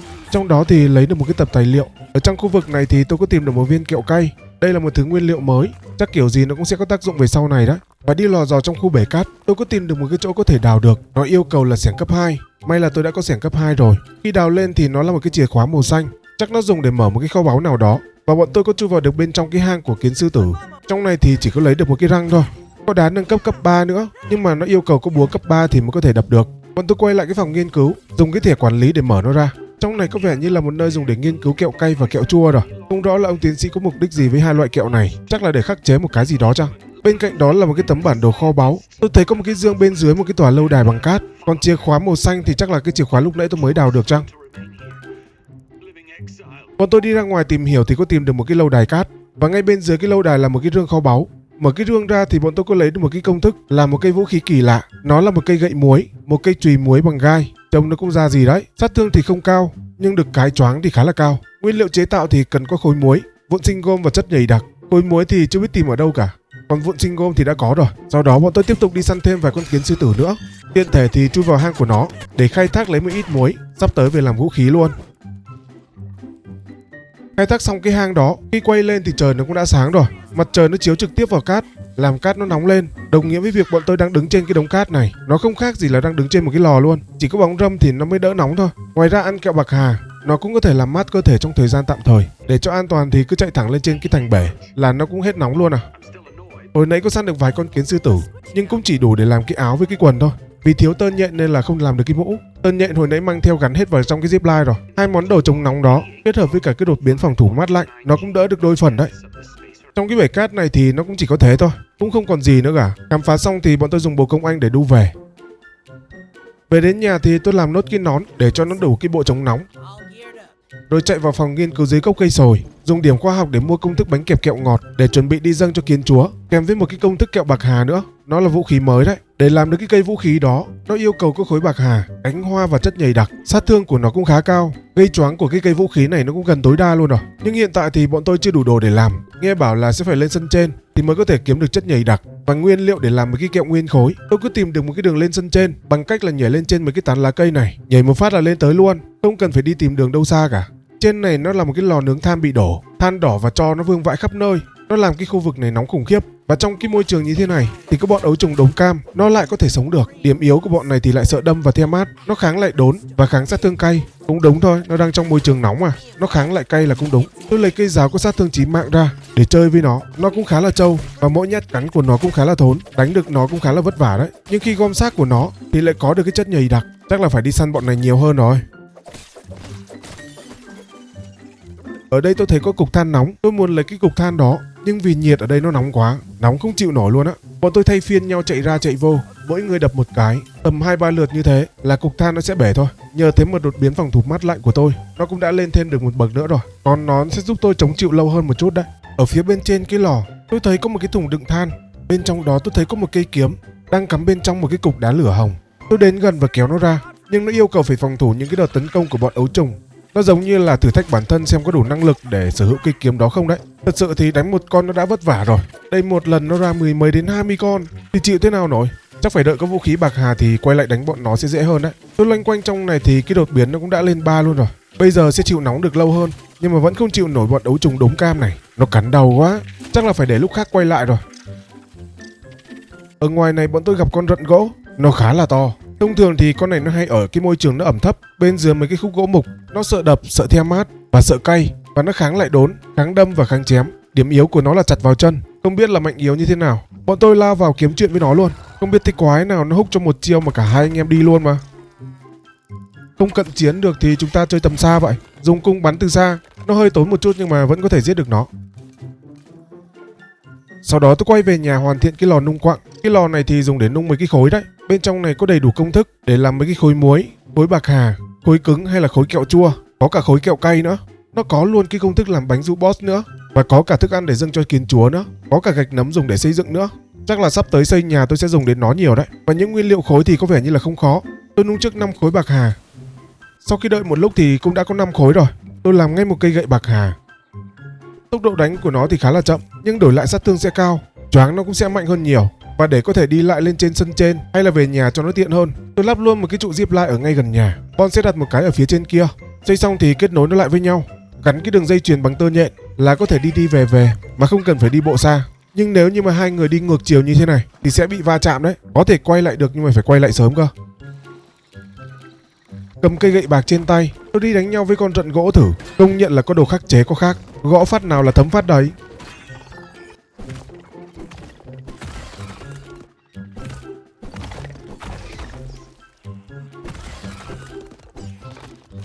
Đỡ con ấu trùng là 3 phát rụng rời chân tay luôn. Nhân tiện đang có cái đột biến phòng thủ mắt lạnh 3. Bây giờ tôi đã có thể chịu nóng được lâu hơn và khai thác được muội than nhiều hơn. Sau đó tôi quay lại cái thùng đựng than để rút cây kiếm thêm một lần nữa. Lần này quay lại thì đã lợi hại hơn xưa rồi. Đánh bọn ấu trùng như con luôn.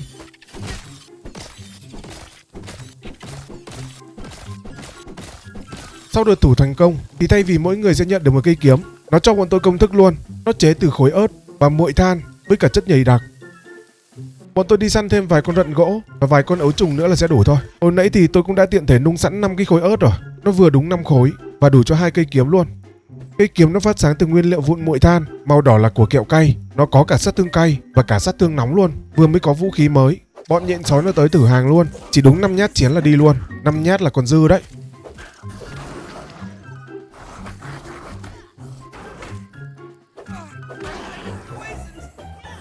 Cây kiếm nó còn có tác dụng khác nữa. Bình thường khi chém bọn mọt thì nó sẽ ra thịt tươi.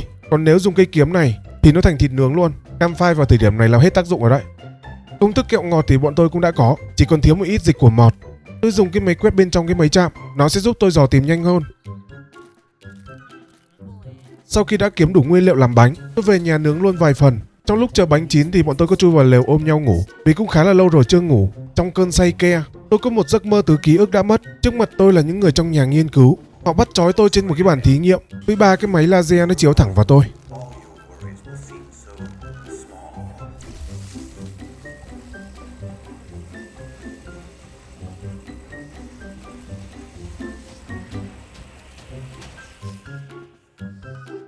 Có vẻ như đó là những ký ức mà tôi còn sót lại. Để làm rõ được cái giấc mơ đó, chắc vẫn cần phải nhờ đến ông tiến sĩ. Chắc là tôi sẽ phải nhanh chóng đi tìm ông tiến sĩ thôi. Bọn tôi quay lại cái hang kiến đỏ, dâng cái món bánh ngọt đó cho nó ăn. Và nó đẻ cho tôi một con kiến để làm thú cưng.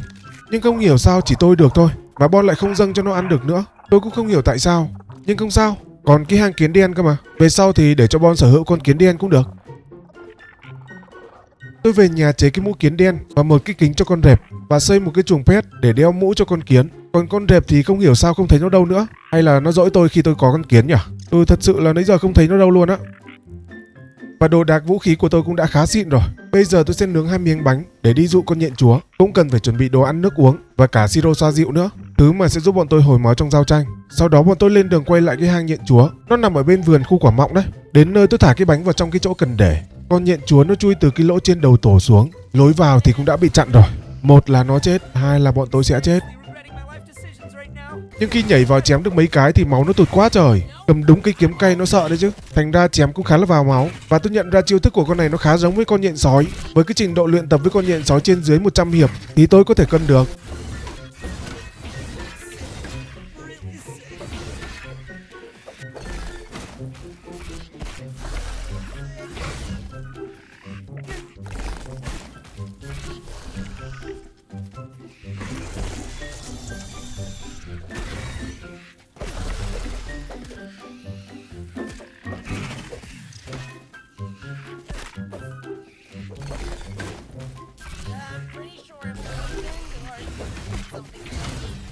Đánh được một lúc thì không hiểu sao Bon gục, chắc là bị cắn liên tiếp đây.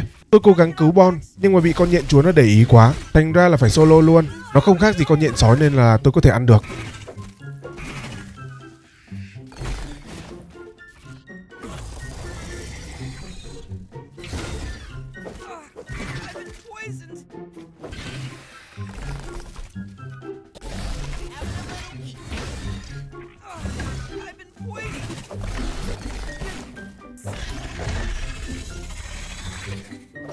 Sau khi nó chết thì tôi thu hoạch được một mớ thân và độc từ xác của nó.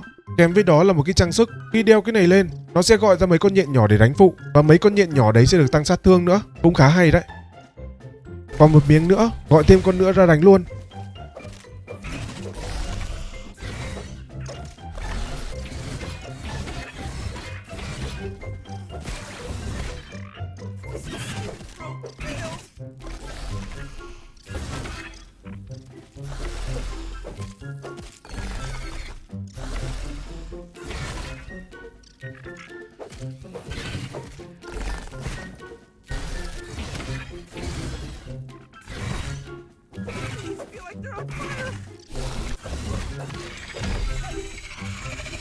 Đánh xong hai con đó mà giáp trụ vũ khí của tôi muốn hỏng hết luôn. Tôi phải về nhà lấy cái hồ tu sửa để sửa lại giáp và vũ khí. Và những thứ từ xác con nhện chúa, bọn tôi mang đi nghiên cứu và có được cái công thức làm cây gậy nữ chúa quỷ. Sát thương và choáng của nó là cực kỳ cao. Anh em tôi mỗi người làm một cây. Nó còn bộ giáp của nữ chúa quỷ nữa, nhưng mà nó còn thiếu thân nhện và nọc độc của chúa nhện nữa, nên bọn tôi nướng thêm vài miếng bánh nữa rồi quay lại hang để đánh tiếp.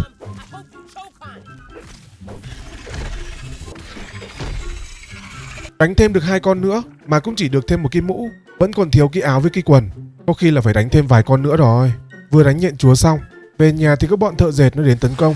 Đang còn sung nên là đánh giải trí luôn. Sau đó bọn tôi quay lại cái khu vực khí độc. Việc đầu tiên là hành hạ bọn côn trùng ở đây. Thứ hai là lấy một ít kẹo sinh gum và mang kẹo sinh gum đó lên vá lại cái bình thải khí độc nó bị lủng để cho bên dưới không khí nó được sạch sẽ hơn.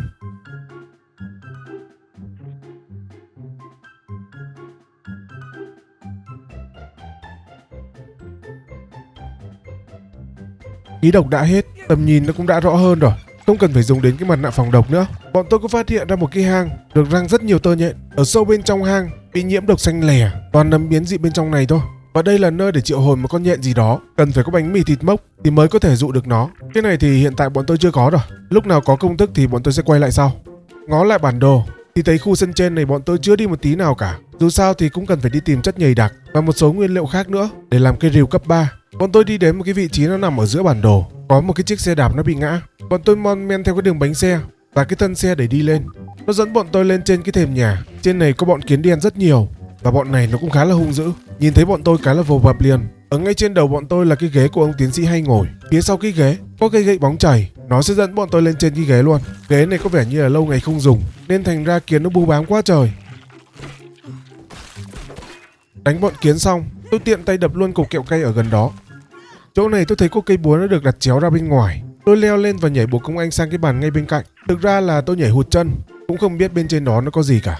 Nghe Bon nói là bên trên đó nó có một cái gạt tàn thuốc kèm với một cái máy gì đó. Nó yêu cầu phải có búa cấp 3 thì mới có thể kích hoạt được. Thứ mà bọn tôi cũng đang đi tìm luôn đấy. Bọn tôi mò xuống cái nền nhà thì thấy bên dưới có một con nhện sói đột biến. Con này nó khá là ghê, không giống như mấy con nhện sói bình thường. Nó có thể phun ra mấy cái cục phát nổ. Tốc độ và chiêu thức của nó cũng nhanh hơn rất nhiều. Nhưng nhờ có sự kết hợp ăn ý, người đánh phía trước người đánh phía sau, thì bọn tôi cũng hạ gục được nó. Ngay gần đó bọn tôi có thấy một cái hang nhỏ bị chặn bởi một cái tảng đá nứt. Tôi thả vào đó một quả bom để phá. Bên trong cái hang tôi thấy có một cái răng, nhưng vị trí của nó nằm hơi cao, lại không thể nhảy lên để lấy được. Chắc nó có một cái đường nào khác rồi. Ngay cạnh đó có một cái lỗ. Bọn tôi nhảy xuống mà không do dự một chút nào cả. Lờ mờ trong bóng tối, tôi nhìn thấy hình bóng của một con nhện. Không biết nó là nhện gì. Và khi nó ngửi thấy mùi của bọn tôi, nó chạy tới gần thì mình thấy tên của nó là nhện quá phụ, với cái hàng máu cực kỳ khủng. Tốc độ ra đòn của nó thì cực kỳ nhanh. Nó cắn 3 phát, Barry hụt cả 3 luôn. Ngoài con nhện quá phụ to ra, nó còn mấy con của nó nữa. Mấy con của nó cắn dồn độc khá là đau. Tôi phải bơm siro hồi máu liên tục luôn. Thấy tình hình không ổn, tôi quay đầu bỏ chạy theo cái lối cổ hang. Không biết là nó dẫn đi đâu, nhưng cứ cắm đầu cắm cổ mà chạy thôi. Thì ra cái lối này nó dẫn đến chỗ cái răng. Tranh thủ con nhện nó chưa tới, tôi hốt luôn cái răng rồi chuồn khỏi đó. Một trải nghiệm đáng nhớ, không khác gì đang chơi game kinh dị luôn á. Ở ngay bên ngoài tôi thấy mấy cái ống dẫn mic o, không biết là nó dẫn đi đâu. Khi tôi gõ một cái thì nó có mất độ bền, tương lai khả năng là sẽ phải bảo vệ nó đấy. Đi theo cái đường ống dẫn, nó có một cái zipline được đặt sẵn ở đó. Đu theo nó dẫn bọn tôi lên trên một cái bàn. Bên trên đó là cái máy Javamatic mà con robot nó nói trước đó đấy. Thực ra nó là một cái máy pha cà phê được tái chế lại thôi. Bên trong cái bình pha cà phê, nó có một cái chỗ như này, chắc để đặt cái bình chứa mà con robot nó nói. Ngay phía bên trên, cái chỗ này thường thì để bỏ cà phê vào, nhưng bây giờ nó được tái chế để làm cái hỗn hợp cốc tai gì đó. Nhưng hiện tại thì bọn tôi sẽ cần phải đi tìm ông tiến sĩ trước cái đã. Ở ngay bên dưới cái bàn lớn, tôi có phát hiện ra một cái cửa căn phòng nghiên cứu, nhưng mà nó bị khóa rồi, chắc sẽ phải đi vào một hướng khác đấy. Ok, cũng đã khám phá được khá là nhiều thứ ở đây rồi. Bây giờ bọn tôi sẽ quay lại công việc chính là đi tìm mấy cái da nhộng để làm cây búa cấp 3. Tôi có dùng máy dò tìm nguyên liệu, nhưng trong máy này nó không quét được mấy con nhộng. Sau khi nghe anh em kênh chat chỉ dẫn, anh em có nói là bên dưới cái sàn gỗ của nhà nó sẽ có. Bọn tôi chạy xuống dưới để tìm, và đúng thật là bên dưới này nó có mấy cái ụ đất và có mấy con nhộng nó đang bám ở đó. Bên dưới này thì có loài côn trùng mới, nó là bọ rùa. Bọn này nó hung dữ hơn cái bọn cánh cam nhiều, nó sợ đập và the mát, đúng vũ khí mà bọn tôi đang cầm luôn. Và để lấy được nhộng thì bọn tôi dùng cung để bắn rụng nó xuống. Và tôi phát hiện ra là da nhộng cần phải có rìu 3 thì mới có thể chặt ra được, thứ mà bọn tôi hiện tại chưa có. Đây là công thức của búa 3, nó cần có đầu của bọ cánh cứng, thân bọ cánh cứng và da nhộng. Còn rìu cấp 3 thì nó cần có lông quạ và chất nhầy đặc. Những thứ để làm cây rìu thì nó lại đơn giản quá. Bọn tôi sẽ phải làm một cây rìu trước thì mới có thể lấy được da nhộng, và từ đó thì mới có thể làm được búa cấp 3. Cây rìu nó cần có càng của mối. Mối thì nó hay ở mấy cái chỗ có gỗ và khu vực ẩm thấp. Ở chỗ này tôi thấy có một cái rãnh đất, tôi sẽ đu xuống dưới đó để tìm. Dưới này thì không có mối, nhưng tôi gặp bọ cánh cứng dưới này, nó khá là hung dữ. Vừa nhìn thấy tôi từ xa là nó đến tấn công liền. Con này nó có chiêu hất đá. Chiêu hất đá này của nó thì không berry được. Chắc là do đá nặng quá nên là không berry được đấy. Không berry được, nhưng dụ cho nó kẹt thì được. Vì thân hình của nó to xác nên không chui lọt qua cái chỗ này. Nhờ thế mà tôi gõ vào đầu nó dễ hơn. Có được cái điểm yếu là sợ đập. Tôi dùng cây bạc hà gõ vào đầu nó cũng khá là vào máu đấy. Bọ cánh cứng đã có, săn thêm vài con ấu trùng để lấy chất nhầy đặc nữa. Ở quanh khu này bọn tôi cứ tìm được hang mối. Nó nằm ở góc bên trái của bản đồ. Nhưng ở hang nhỏ này thì nó chỉ có mối thợ thôi. Bọn tôi tìm mối càng cơ. Đi tìm thêm ở khu vực thì cứ tìm thấy ra cái hang lớn của bọn nó. Và trong này có mối càng luôn. Cứ giết một con là nó sẽ rớt cái đầu ra. Thứ mà bọn tôi sẽ cần để làm rìu đấy. Cái chỗ này là cái chỗ lưu trữ củi của nhà. Mưa gió ẩm thấp nên có vũng nước tụ lại. Thành ra là muỗi ở cái chỗ này nó khá là nhiều. Ngoài muỗi ra thì chắc chắn là có nhện sói rồi. Bọn nó tụ tập ở đây họp lớp hay gì mà đông quá trời. Trên này tôi có lấy được khá là nhiều kẹo cay. Thực ra là nguyên một cái hộp kẹo cay ở trên này luôn mà. Farm được cái đống này thì về nâng cấp vũ khí là ngon luôn đấy. Ở trên này thì nó cũng chỉ có vậy thôi, không có gì khác nữa cả. Ngay phía bên dưới cái đống gỗ nó có một cái cây rìu. Chỗ này chắc là chỗ để bổ củi đây. Tôi dùng bồ công anh đu xuống vì thấy bên dưới đó có một cái trạm nghiên cứu nhỏ. Trong này có một cuốn băng ghi âm của ông tiến sĩ và tiện thể nghiên cứu mấy cái món của bọ cánh cứng luôn. Từ thân của bọ cánh cứng nó cho công thức làm nỏ cánh cứng, và lông của con mạt bụi nó cho công thức làm giáo dỉ sét. Cây vũ khí này thì được làm từ sắt dỉ sét, đâm một cái là chắc nhiễm trùng uốn ván luôn đấy. Ngoài ra có thêm cây đao của bọ bét nữa, nó cũng là một vũ khí lạ đấy. Cây này thì nó cho khả năng hút máu, nghe có vẻ cũng khá xịn đấy. Nguyên liệu thì hiện tại chưa biết kiếm ở đâu cả. Và khu vực trên này là cái bậc thềm cao nhất trong sân rồi, để đi lại di chuyển cho nó dễ, và đóng lên trên đó một cái zip line để đảm bảo cái việc di chuyển nó thuận lợi hơn. Xong về nhà đặt thêm một cái ở nhà nữa là được rồi.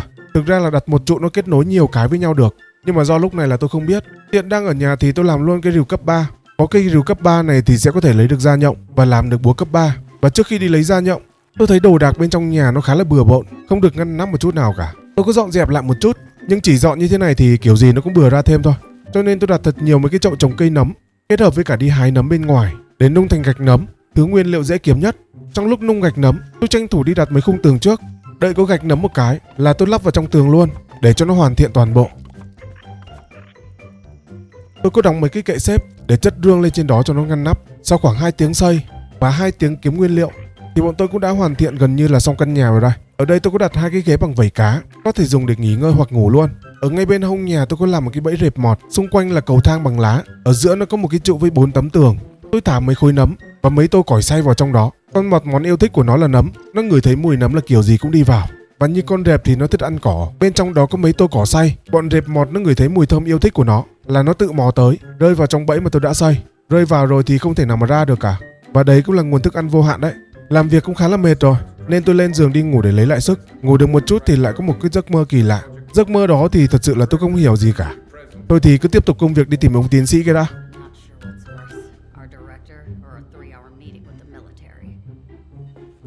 Nhà của tôi bây giờ hiện tại cũng khá là cao rồi, có thể nhìn được mấy cái gốc lá trên cây quả mọng.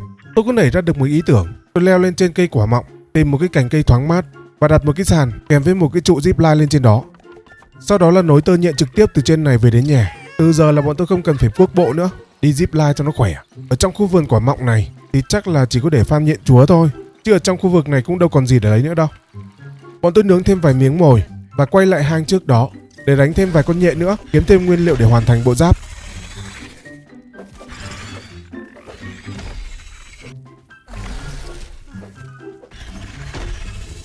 Khi về nhà thì cũng chỉ làm được thêm một cái áo nữa, nó chỉ còn thiếu đúng một cái nọc độc nữa thôi. Bây giờ chỉ cần chế nguyên bộ rồi mang đi nhân bản là được rồi. Nhưng mà nó thiếu còn đúng một cái nọc cơ mà.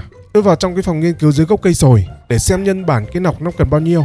Một cái nọc độc của nhện chúa nó yêu cầu đến 3.000 điểm khoa học thì mới có thể đổi được một cái. Thấy nó phí quá. Cho nên tôi về nhà nướng thêm 3 cái miếng bánh nữa. Trong lúc chờ bánh nó chín, tôi cầm rìu 3 tranh thủ đi kiếm một ít da nhộng. Tiện đường thì săn thêm vài con bọ cánh cứng luôn. Đường từ bãi gỗ về nhà thì nó khá là xa, mà chắc cũng phải quay lại đây vài lần nữa. Cho nên tôi đóng luôn một cái trụ zip line từ cây rìu về đến nhà. Ở nhà Bon có xây một cái trụ đón điểm về, nó cũng khá là cao, có thể nối được bất cứ nơi nào trong khu vườn này. Về nhà tôi treo mấy cái da nhậu lên trên xào để phơi. Nó cũng giống như da quả mọng, đổi trong bàn chế tạo thì 3 được 1, còn mang đi phơi thì được 1 luôn. Bánh dù nhện chúa cũng đã có rồi. Bọn tôi quay lại hang nhện chúa, nhưng lần đánh này thì nó hơi khác một chút. Bọn tôi sẽ không dùng kiếm để đánh nữa, mà bọn tôi sẽ dùng tay không để đấm, gắn cái đột biến nắm đấm nắm xanh lên, cứ đấm được mấy cái là nổ một phát. Chắc con nhện chúa nó nghĩ không ngờ gặp phải 2 thằng liều.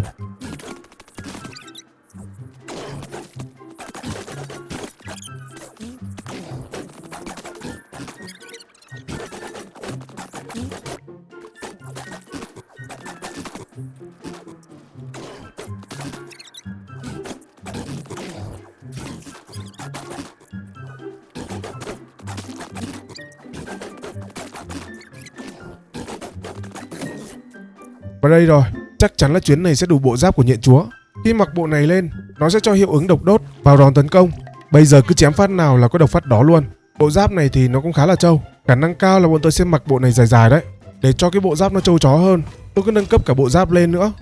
Sau đó là mang đi nhân bản để cho nó đỡ tốn nguyên liệu. Nhân bản một món giáp nó rẻ hơn là nhân bản nguyên liệu. Xong việc bọn tôi lên giường để ngủ thêm một giấc nữa, và lại gặp một cái giấc mơ kỳ lạ đó. Lần này gặp 2 người tiến sĩ trẻ đang tranh luận với một ai đó. Có vẻ như họ đã nghiên cứu được cách không bị già hóa khi biến cơ thể thành nhỏ. Nhưng có một vài đối tượng gặp lỗi gì đó, ông tiến sĩ kia định mang họ đi tiêu hủy.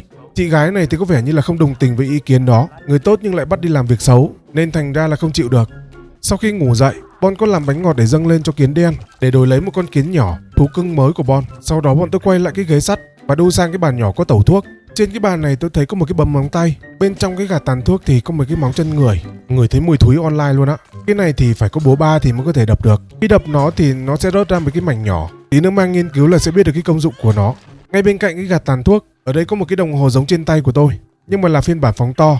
Chắc cái này của ông tiến sĩ rồi. Ở phía sau đó thì nó thiếu mất một cái cầu chì. Tôi cũng không biết là cầu chì được lấy ở đâu, nhưng mà hiện tại bọn tôi có cầu chì để lắp vào. Sau khi cái đồng hồ được sửa chữa xong, từ thông tin của cái đồng hồ nó cho biết, nó chỉ cho bọn tôi cái vị trí mà ông tiến sĩ đang ở. Nó nằm ngay bên dưới cái sàn nhà này luôn. Bên trong này bọn tôi có công thức để làm cái tủ lạnh, nó sẽ dùng để lưu trữ mấy cái đồ ăn để không bị hỏng đấy. Ngoài ra thì bọn tôi có lấy được thêm vài mảnh củ kẹo chua nữa. Tiện thể ở đây có máy nghiên cứu, bọn tôi nghiên cứu luôn kẹo chua vào móng chân. Móng chân thì nó cho một cây đao móng chân. Và sau khi mày mò nghiên cứu thì bọn tôi đã lên được cấp 16, mở khóa được công thức làm giáp ong bắc cầy. Mà trong cây đao này có vẻ khá là uy tín đấy. Có điều nguyên liệu của nó khá là đắt đỏ. Móng chân thì có vẻ là hiếm. Từ đầu đến giờ là tôi chỉ thấy ở trên cái gạt tàn thuốc thôi đấy. Mà trong cái hỗn hợp cốc tai nó cũng yêu cầu có móng chân nữa. Bây giờ mà dùng cái móng chân này để làm đao thì chắc là khỏi về nhà luôn đấy. Bọn tôi đi tiếp vào bên trong. Nó dẫn bọn tôi xuống bên dưới của cái nền nhà. Ở bên dưới này nó ẩm thấp nên thành ra côn trùng khá là nhiều. Dưới này có mấy cái đinh reset, bọn tôi có thể đập nó ra, lấy về để có gì làm vũ khí cũng được. Đi vào sâu bên trong nó có một cái hố khá là to. Ở ngay bên dưới đó tôi có thấy một cái hang gì đó, trông nó khá giống với hang nhện chúa. Nhưng hiện tại thì chưa biết cách nào để qua đó. Nhưng chắc là bọn tôi sẽ khám phá nốt bên ngoài trước.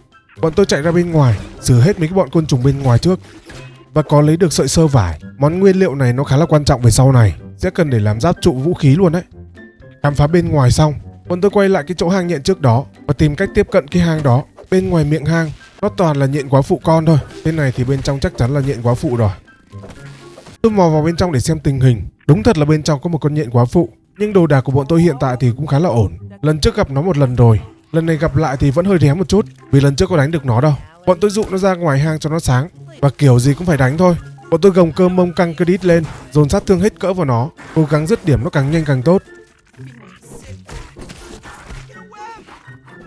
Cũng may là lần này nó chết chứ không phải là bọn tôi. Bên trong cái hang nhện nó còn một cái lối đi khác nữa.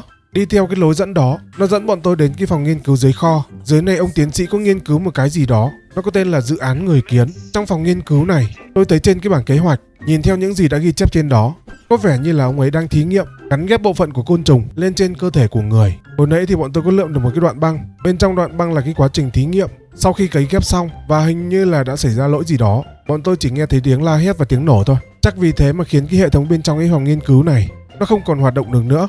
Khả năng là cái ghép bộ phận côn trùng lên trên người nó không được tương thích rồi. Nhiều khi là gen của côn trùng nó vượt trội hơn. Thay vì trí thức của con người thì nó chuyển thành trí thức của côn trùng chăng?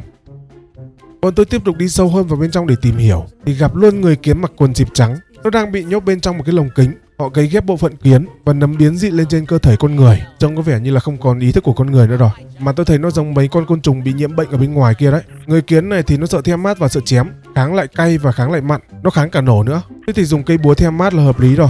Hai người đánh một lúc như thế này thì nó chịu làm sao được.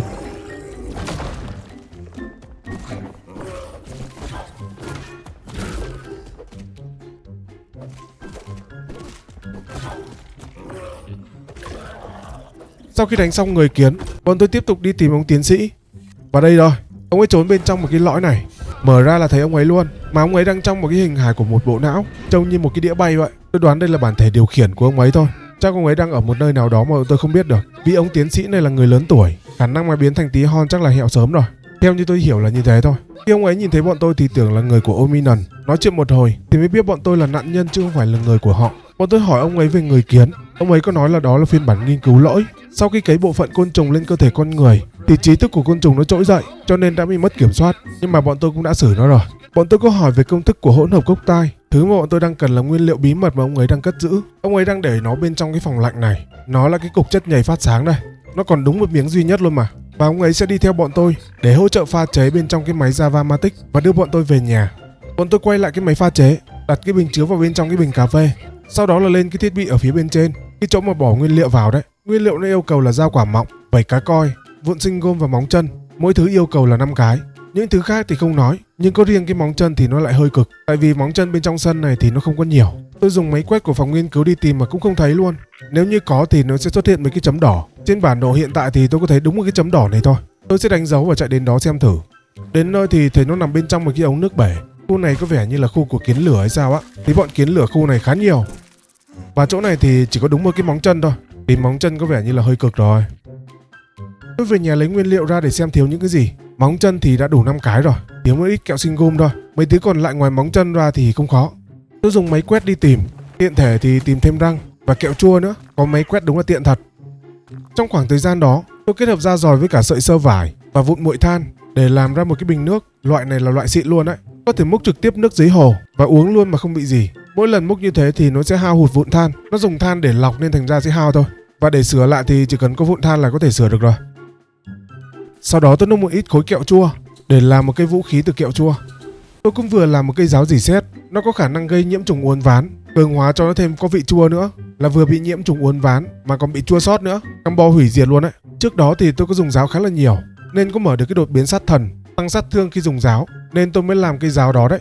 Tôi mang cây giáo đi test với mấy con nhện thợ dệt. Cây giáo nó đâm vừa nhanh mà hiệu ứng gây ra cũng khá là nhiều.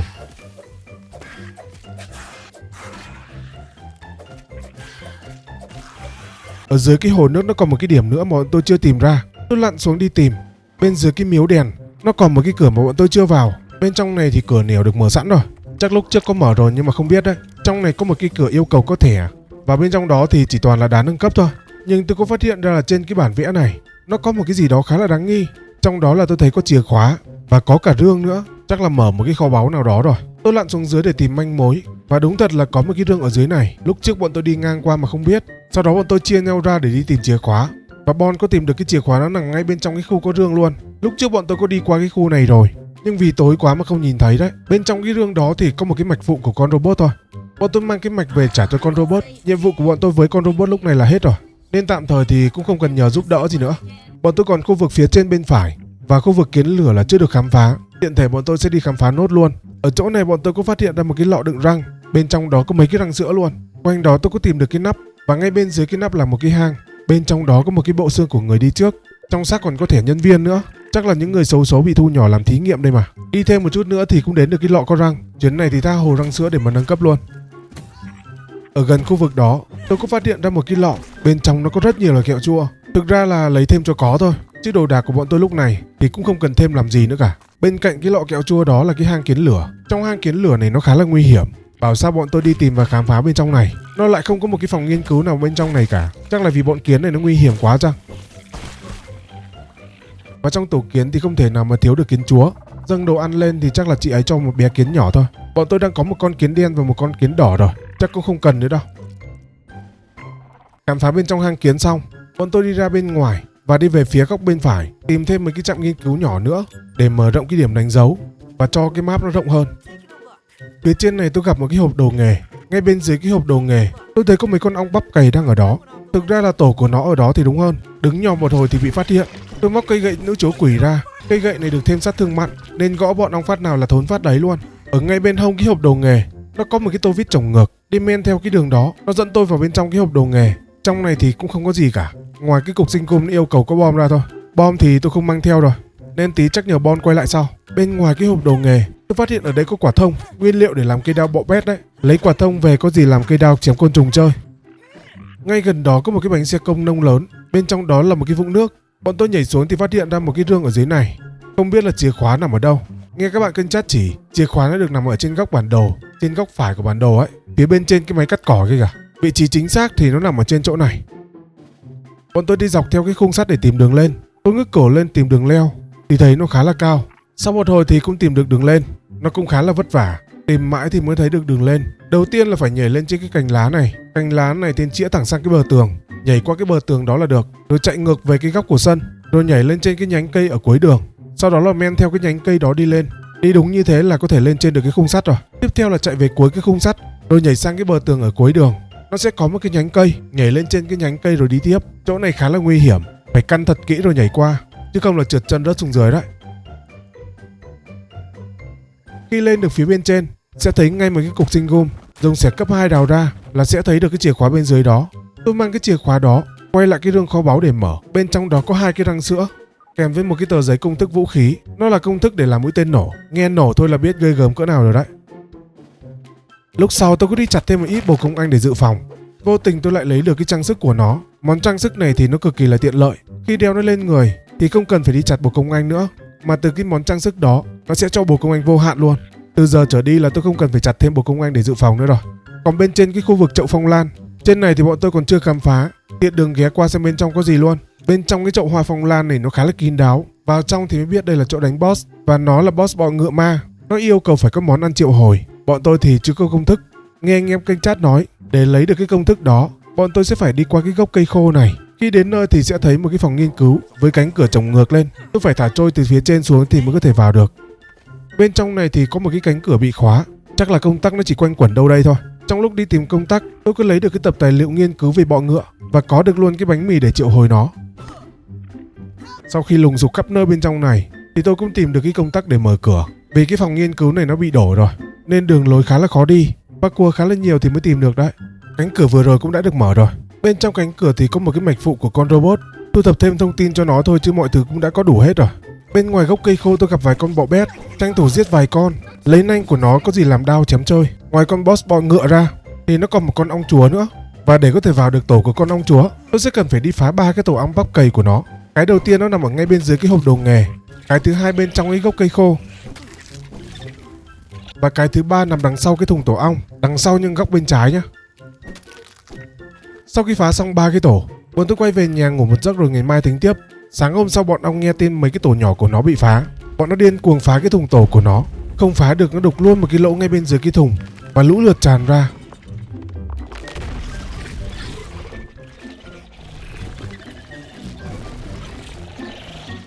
Khi bọn tôi tỉnh dậy thì bọn ong cũng đã đến nhà tôi rồi. Bọn nó đến để trả thù đây. Nhưng được cái là nhà tôi xây bằng gạch nấm, nó cũng khá là cứng cáp, để phá được thì cũng không dễ một chút nào cả. Và đối phó với mấy con này thì cũng không khó. Sau đó bọn tôi đi theo cái đường bọn ong mà nó phá, chui vào trong cái lối đó. Nó sẽ dẫn bọn tôi vào bên trong cái chỗ của con ong chúa. Khám phá bên trong cái thùng này, bọn tôi tìm được một cái tổ khá là lớn, trông nó như một cái đấu trường luôn. Phía trước cái chỗ triệu hồi con ong chúa, tôi thấy có một cái xác nằm ở đó. Bên trong cái bộ xương có một cái thẻ nhân viên và một cái tập tài liệu nghiên cứu về ong chúa bắp cầy. Nó là một cái món ăn để triệu hồi con ong chúa đó. Công thức triệu hồi con boss bọ ngựa và con ong chúa cũng đã có rồi, bây giờ có thể nướng được luôn rồi. Bọn tôi cứ quay lại cái phòng nghiên cứu dưới gốc cây rồi, đưa cho con robot mấy cái mạch phụ và tiện thể mua luôn cái công thức vũ khí mới. Nó là 3 cái quyền trượng phép, nó có 3 vị: bạc hà, cay và chua.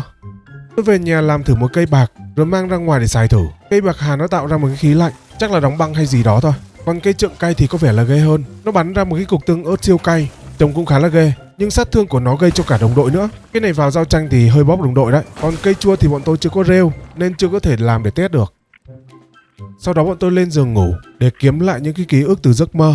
Lần này là hình ảnh của 2 vị tiến sĩ trẻ. Theo lời họ nói, họ thấy khá là bất bình về công việc của Ominan bắt cóc trẻ con và thí nghiệm không thành rồi mang ra tiêu hủy. 2 người bọn họ có vẻ là 2 người tốt. Lúc này là họ đang cho bọn tôi vào trong cái vali rồi thả trôi vào sau vườn đây. Đó là lý do tại sao bọn tôi nằm bên trong cái vali và xuất hiện ở sau vườn.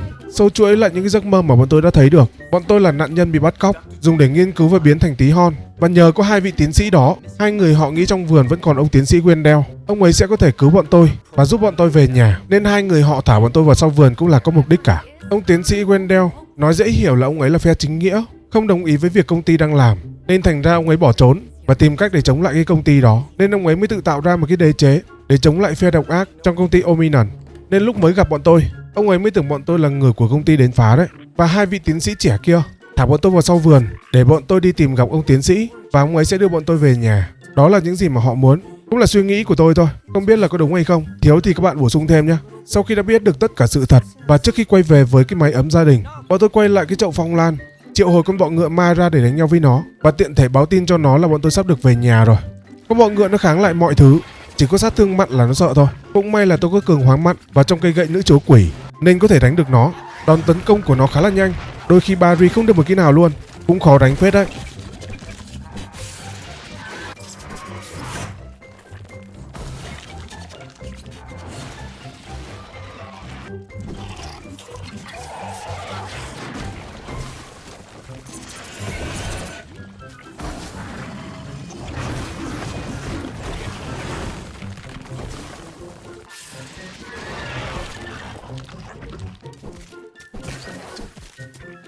Chật vật mãi thì bọn tôi cũng hạ gục được nó, và nó cho tôi cái đột biến đứng đầu chuỗi thức ăn. Khi gắn nó lên và sử dụng vũ khí của chúa tể, ví dụ như cây gậy của nữ chúa quỷ, sẽ được tăng thêm sát thương. Đánh một con thì chưa thấy đã cho lắm. Bọn tôi gọi thêm một con nữa ra đánh. Lần này cả hai dùng đúng vũ khí hơn nên đánh nó cũng nhanh hơn, không bị tốn máu như lần triệu hồi đầu tiên.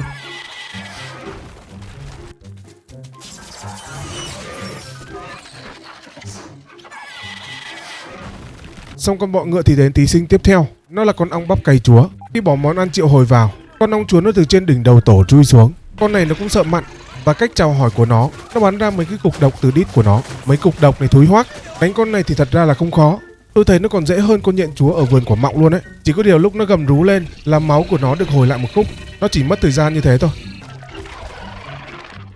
Bọn tôi có làm 2 miếng nên là gọi thêm một con nữa ra đánh luôn. Sau khi đánh xong 2 con boss gần cuối, tôi về nhà lấy mấy cái bộ phận của con bọ ngựa và chế tạo ngay một cái cây lưỡi hái anh đào, nâng cấp cho nó có cái hiệu ứng kẹo chua.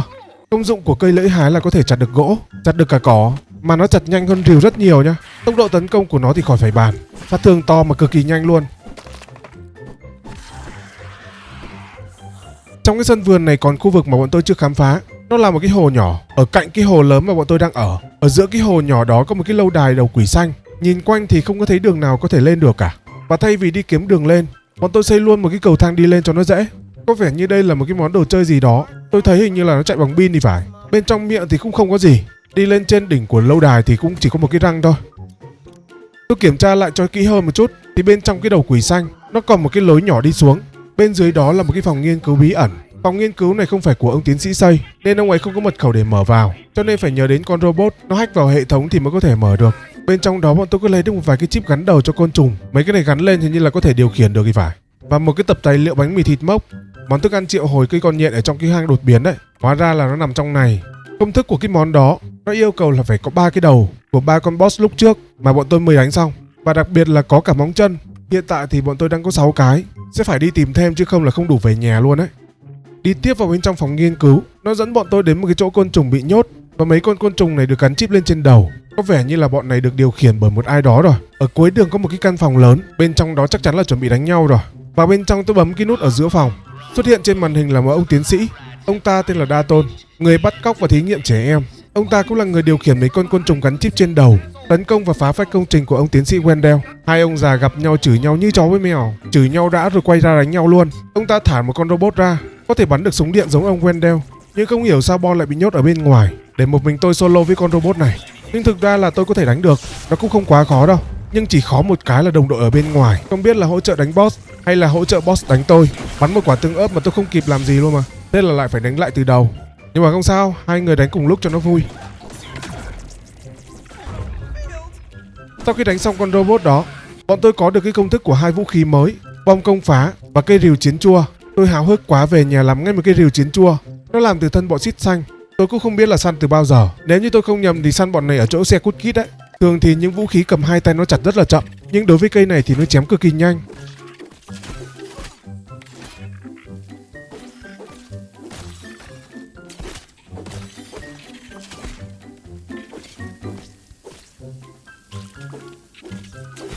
Sau khi thử vũ khí xong, tôi về nhà nướng luôn cái món triệu hồi con boss nhện trùng cuối bên trong cái khu vườn này.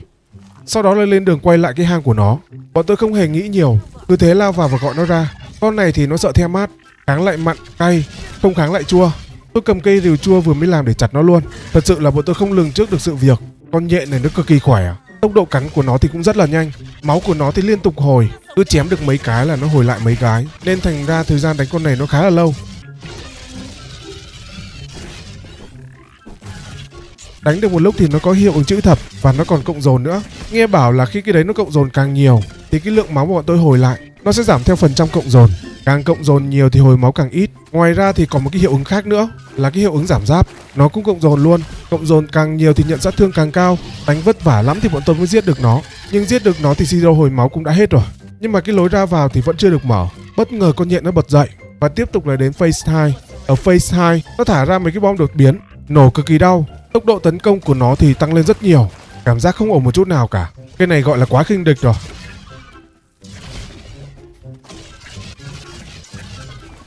Bọn tôi quay về nhà, đặt cái máy dụ côn trùng, bỏ vào trong đó là mấy cái thân mối để dụ bọn mối đến và farm. Bọn tôi sẽ cần có thân và đầu của nó, sau đó là làm một cây vũ khí bọ pét, một cái giáp mối từ bọn mối hồi nãy. Nó có khả năng làm mù kẻ địch và làm chậm, kèm với cái mũ rận gỗ và quần rận gỗ nữa để tăng cái sát thương chống chịu. Tiếp theo là đi săn đom đóm. Đom đóm nó sẽ cho một cái trang sức khá là ngon. Tôi dành ra hơn 1 tiếng đồng hồ để đi farm, mà phải chờ đến trời tối mới farm được nhá. Đây là cái món trang sức đó đây. Nó là cái trang sức nhảy dạ quang. Cứ chém 3 phát thì nó nổ dịch đom đóm một lần. Từ cái dịch của đom đóm nó sẽ làm chậm kẻ địch. Cái này gọi là nhân phẩm đấy. Cũng phải may mắn thì mới farm được đấy. Chuẩn bị xong giáp trụ, vũ khí và trang sức, bọn tôi quay lại cái hang nhện để đánh lại. Phase đầu tiên, bọn tôi dồn sát thương kết liễu nó thật nhanh để không bị tốn siro hồi máu.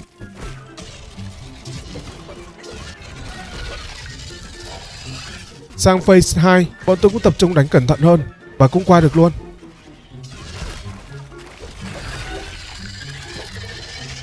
Nhưng nó không chỉ có 2 phase mà nó còn có phase thứ 3 nữa cơ. Máu của nó dày gấp đôi, tốc độ của nó thì còn hơn cái máy dập, đỡ không nổi luôn mà.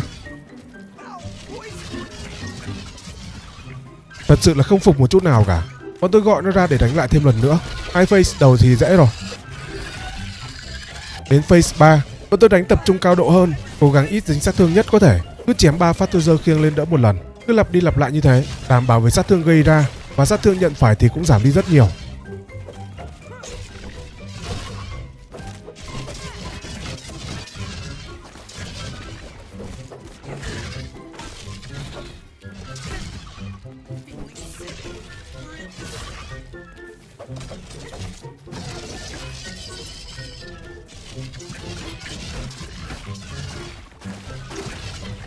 Nhờ có tập trung cao độ thì nó khác hẳn. Bọn tôi cũng đã hạ gục được nó và có lấy được mấy cái bộ phận của nó. Nghe bảo là có thể làm được giáp trụ vũ khí khá là mạnh, nhưng bọn tôi đã quá sợ hãi cái sân vườn này rồi. Bây giờ chỉ muốn đi về nhà chăn ấm nệm êm thôi, không muốn chơi với côn trùng nữa.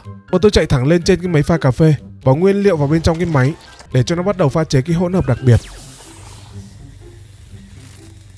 Nhưng trong quá trình pha chế thì lại bị gián đoạn bởi mấy con côn trùng. Mấy con này được gắn chip lên trên đầu, nó đang phá mấy cái lõi dẫn năng lượng bên dưới. Bọn tôi sẽ phải phòng thủ để không cho bọn nó tấn công. Và cách phòng thủ dễ nhất, bọn tôi mang vật liệu ở nhà qua, bọc luôn cái lõi năng lượng bằng gạch nấm và đất sét để cho bọn chúng nó không áp sát được luôn. Bọn tôi chỉ việc cầm vũ khí trên tay, bổ ngay vào đầu bọn côn trùng bố láo.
Sau khi thủ thành công, quá trình chiết xuất hỗn hợp đặc biệt nó cũng đã hoàn thành rồi.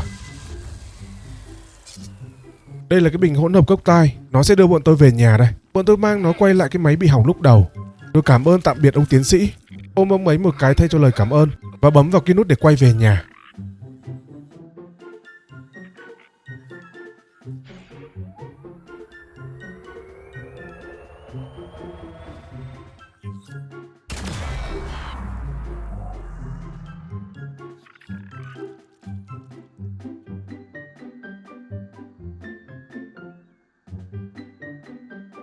Và đó cũng là chuyến phiêu lưu đáng nhớ của bọn tôi. Trong hình hài tí hon ở sau vườn nhà và đã vượt qua gian nan thử thách để trở về nhà. Đó cũng là kết thúc 100 ngày trong Grounded. Nếu các bạn thích những cái nội dung như thế này hay những cái tựa game như thế này thì đừng ngại cho tôi xin một like và một đăng ký. Cảm ơn các bạn rất nhiều. Even the FBI. They tried to keep a lid, but the whole story came out about the kidnappings, about the dead teenagers, about Armin. Turns out everyone did learn the name of director Dalton Schmidt, just like he always would. But when the dust settled, the weirdest thing happened. People learned the truth about the shrinking technology and about me. It felt good to get the recognition that I had always wanted for all my life. Pete, Willow, Max, and Goose tried to go back to being normal teenagers. Virgil has joined the kids' new science and robotics club. He's the mascot, if you didn't tell me. I'm expecting big things from all. Life's getting back to normal around here. It's funny that the world can still seem so small. And no, I haven't come up with my next big invention. And I don't mind one bit either. Because when it comes down to it, all that really matters is that we make the most of the time that we have.